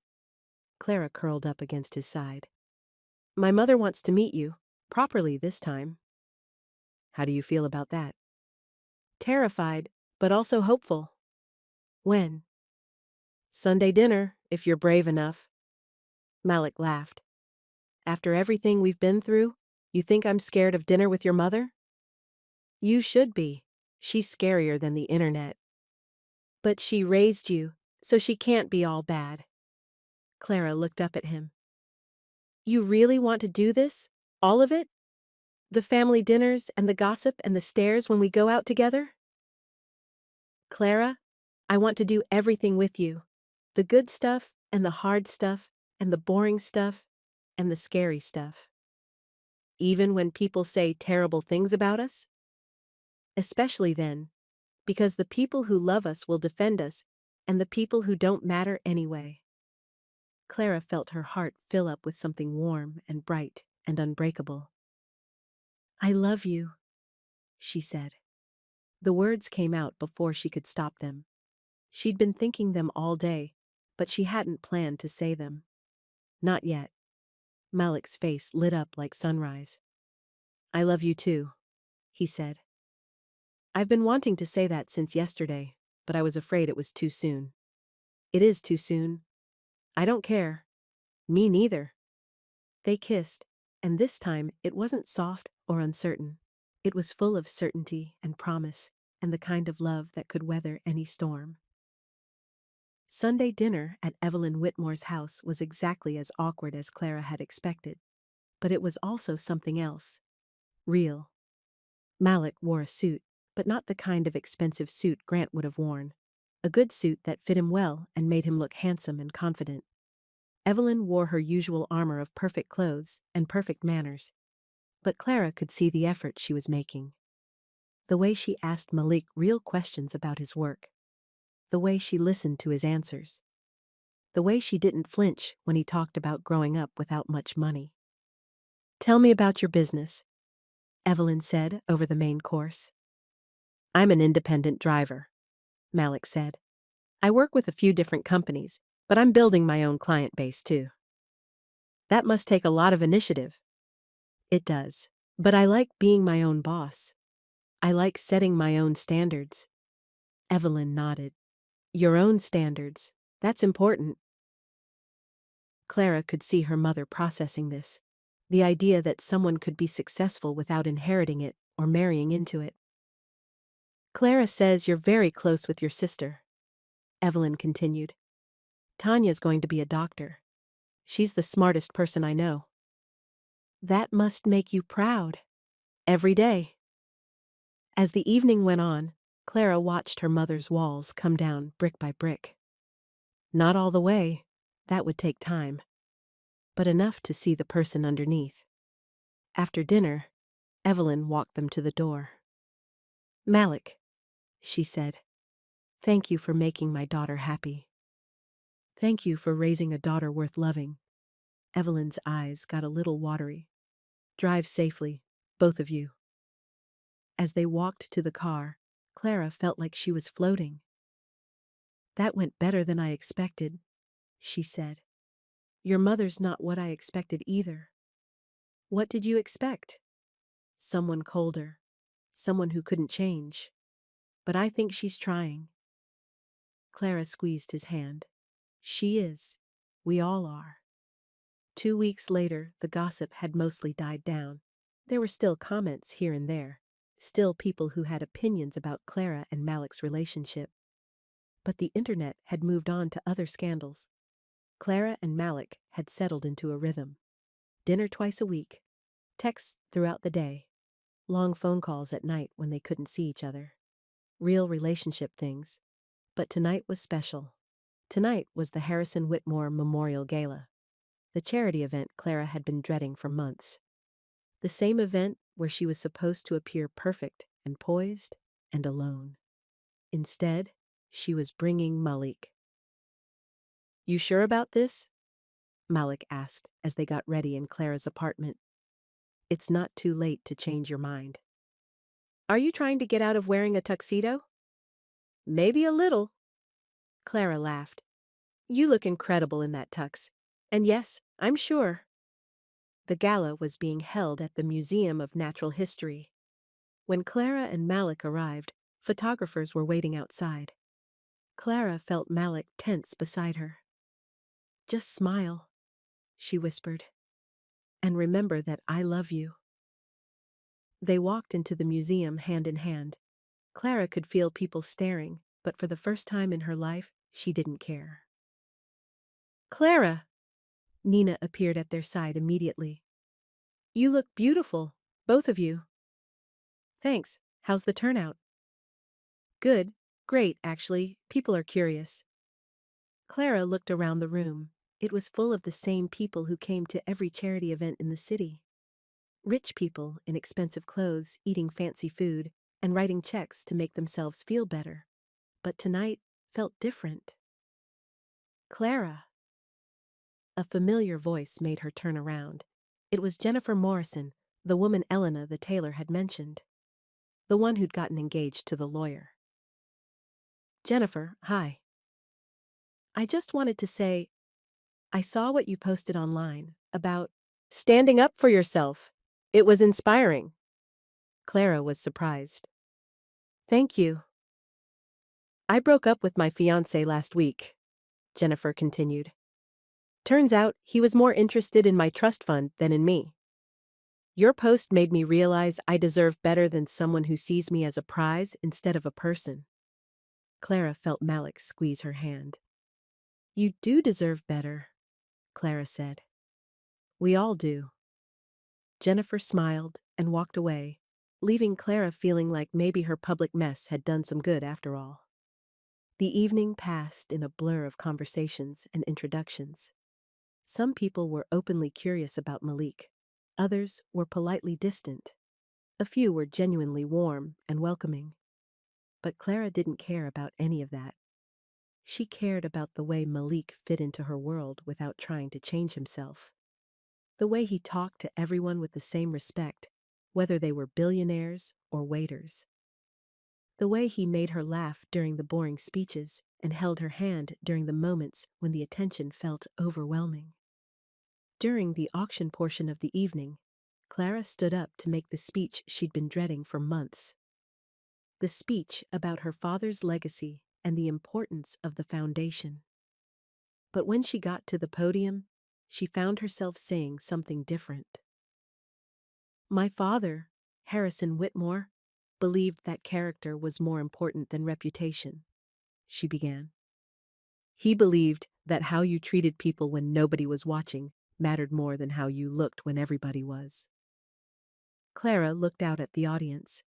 She found Malik in the crowd, smiling at her with pride and encouragement. This past week, I've learned something about character, she continued. I've learned that it means standing up for the people you love, even when it's uncomfortable. It means choosing honesty over appearances. It means being brave enough to be real instead of perfect. The room was completely quiet. My father would have been proud of the man I brought here tonight, Clara said. Not because of what he looks like or where he comes from or how much money he has, but because of how he treats people, because of his kindness and his integrity and his courage. Clara's voice got stronger. So I want to dedicate tonight to everyone who has the courage to love across boundaries, to everyone who chooses character over convenience, to everyone who believes that the heart doesn't see color or class or any of the other things we use to divide ourselves. The applause started slowly, then built to a roar. Clara stepped away from the podium and walked straight to Malik. That was beautiful, he said, wrapping her in his arms. Did I embarrass you? You made me proud. Later that night, Clara and Malik sat on her balcony, still dressed in their formal clothes, sharing a bottle of wine and looking out at the city. Can I ask you something? Malik said. Anything. That first day, when you hired me, did you ever imagine it would lead to this? Clara thought about it. Honestly, I was just trying to get through the day without falling apart. And now? Now I can't imagine my life without you in it. Malik set down his wine glass and turned to face her. Clara, I know we said we love each other, and I know we've been through a lot together, but I need to ask you something important. Clara's heart started beating faster. Okay. I'm not going anywhere. This isn't temporary for me. This isn't an experiment or a phase. You're it for me. You're the person I want to build a life with. Are you sure that's what you want too? Clara felt tears start, happy tears. Malik, I've never been sure of anything the way I'm sure of this, of us. Even when people stare at us in restaurants? Even then? Even when your friends don't understand? Even then? Even when my family gives you a hard time? Even then. Malik smiled. Even when I leave my socks on the floor? Well, now you're pushing it. They both laughed. Then Malik got serious again. I don't have a ring, he said. And I know this is crazy fast, but Clara Whitmore, will you marry me? Clara's heart stopped. Are you serious? Dead serious. I love you. I want to spend my life with you. I want to fight the world with you and build something beautiful with you and grow old with you. Malik, you can say no. You can say it's too soon. You can say you need time to think about it. Clara kissed him before he could say another word. Yes, she said against his lips. Yes, yes, yes. Really? Really. But I have one condition. Anything. I want to meet your mother. I want to visit her grave and tell her about the amazing man she raised. Malik's eyes filled with tears. She would have loved you. I would have loved her too. They held each other on the balcony as the city sparkled below them. Two people who'd found each other by accident and chose each other on purpose. I can't believe I hired you for one day, Clara whispered. Best money you ever spent? Best money I ever spent. 1 year later, Clara stood in the bridal suite at the Four Seasons, looking at herself in the mirror. Her wedding dress was simple and elegant, nothing like the elaborate gown she'd picked out when she was engaged to Grant. This dress was her. Real and beautiful and exactly right. You ready for this? Nina asked, adjusting Clara's veil. I've been ready since the day I met him. There was a knock at the door. Evelyn entered, looking more relaxed than Clara had ever seen her. How are you feeling, sweetheart? Perfect, Mother. Absolutely perfect.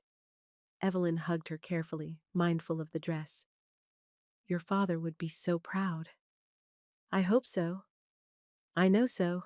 You chose love, Clara. Real love. That's all he ever wanted for you. Another knock at the door. This time it was Tanya, carrying a small wrapped box. From the groom? She said with a grin. He made me promise to give it to you right before you walked down the aisle.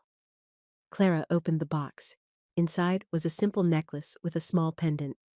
But when she looked closer, she saw what it was. A compass.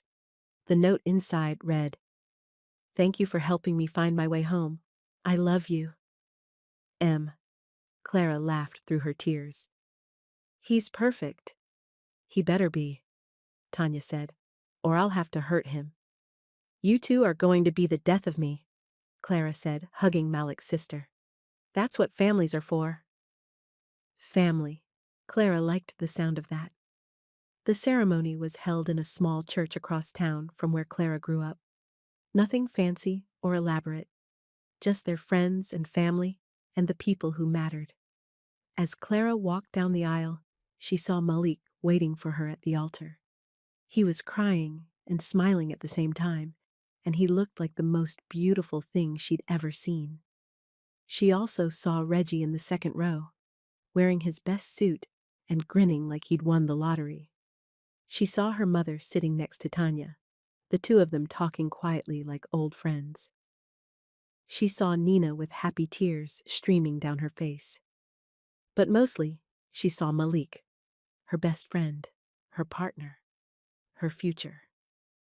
When Clara reached the altar, Malik took her hands. Hi, he whispered. Hi, she whispered back. The ceremony was simple and beautiful. They'd written their own vows, and when it was Malik's turn to speak, he looked directly into Clara's eyes. Clara, a year ago, you hired me to drive you around the city for one day. I thought it was just a job. I had no idea you were hiring me for life. Clara laughed through her tears. You taught me that love isn't about finding someone who fits into your world, Malik continued. It's about building a new world together. You taught me that courage isn't about not being scared. It's about being scared and doing the right thing anyway. He took a shaky breath. I promise to love you through every challenge. I promise to choose you every day, even when it's hard. I promise to build a life with you that's real and messy and beautiful and true. I promise to be the man you saw in me before I saw it in myself. When it was Clara's turn, she spoke from her heart. Malik, you saved me from a life of being perfect instead of being real. You showed me what it feels like to be chosen for who I am, not what I represent. You taught me that the best love stories aren't the easy ones. They're the ones where two people decide to fight for each other. She squeezed his hands. I promise to love you exactly as you are. I promise to stand up for us, no matter what. I promise to build a life with you that makes us both better people. I promise to choose adventure with you over safety without you, every single day, for the rest of my life. When the pastor pronounced them husband and wife, the kiss that followed felt like coming home. 5 years later, Clara Carter, she'd taken his name without hesitation, stood in the kitchen of their house, making coffee and watching Malik play with their 3-year-old daughter in the backyard. Their house was nothing like Clara's penthouse or her mother's mansion. It was a normal house in a normal neighborhood where kids played in the street and neighbors knew each other's names. It was perfect. Mommy! Their daughter, Hope, came running inside. Daddy says we can plant flowers today. Did he? Well, we better get started then. Clara looked at Malik through the window. 5 years of marriage had made him even more handsome, if that was possible. 5 years of real life, of arguments and makeups, of sleepless nights with a baby, of building a business and a family together, had made their love deeper and stronger and more real. They'd had challenges. People still stared sometimes. Clara's extended family had taken time to fully accept Malik. The internet had been cruel during their engagement, but they'd weathered all of it together. Clara's phone rang. She glanced at it and saw Nina's name. Hey, Clara answered. Did you see the news? Nina sounded excited. What news? Grant got arrested, tax evasion. Apparently he's been stealing from his clients for years. Clara felt a moment of satisfaction, then pushed it away. Grant was her past. Malik was her present and future. Good, she said simply. Also, your mother called. She wants to take Hope to the zoo next weekend. Clara smiled. Evelyn had turned out to be an amazing grandmother. It had taken time, but she'd learned to love Malik like a son. She'd learned to see him as the man who made her daughter happy instead of the man who didn't fit her plans. Tell her yes, Hope would love that. After Clara hung up, Malik came inside with Hope on his shoulders. What was that about? He asked. Nothing important, just our old life reminding me how glad I am we have this life instead. Malik set Hope down and wrapped his arms around Clara. Any regrets? He asked. Just one. What's that? Clara pretended to think seriously. I should have hired you for a week instead of just a day. Think of all the trouble we could have gotten into. Malik laughed. I think we did pretty well with the time we had. Yeah? Clara said, standing on her tiptoes to kiss her husband. We did good. Outside, Hope was already digging in the flower bed, getting dirt under her fingernails and joy all over her face. Inside, Clara and Malik held each other and watched their daughter play, thinking about how one crazy day had turned into the most beautiful life either of them could have imagined. Clara had hired a handsome black driver for one day. He'd become the partner she never knew she wanted, and the love story she'd never known she needed.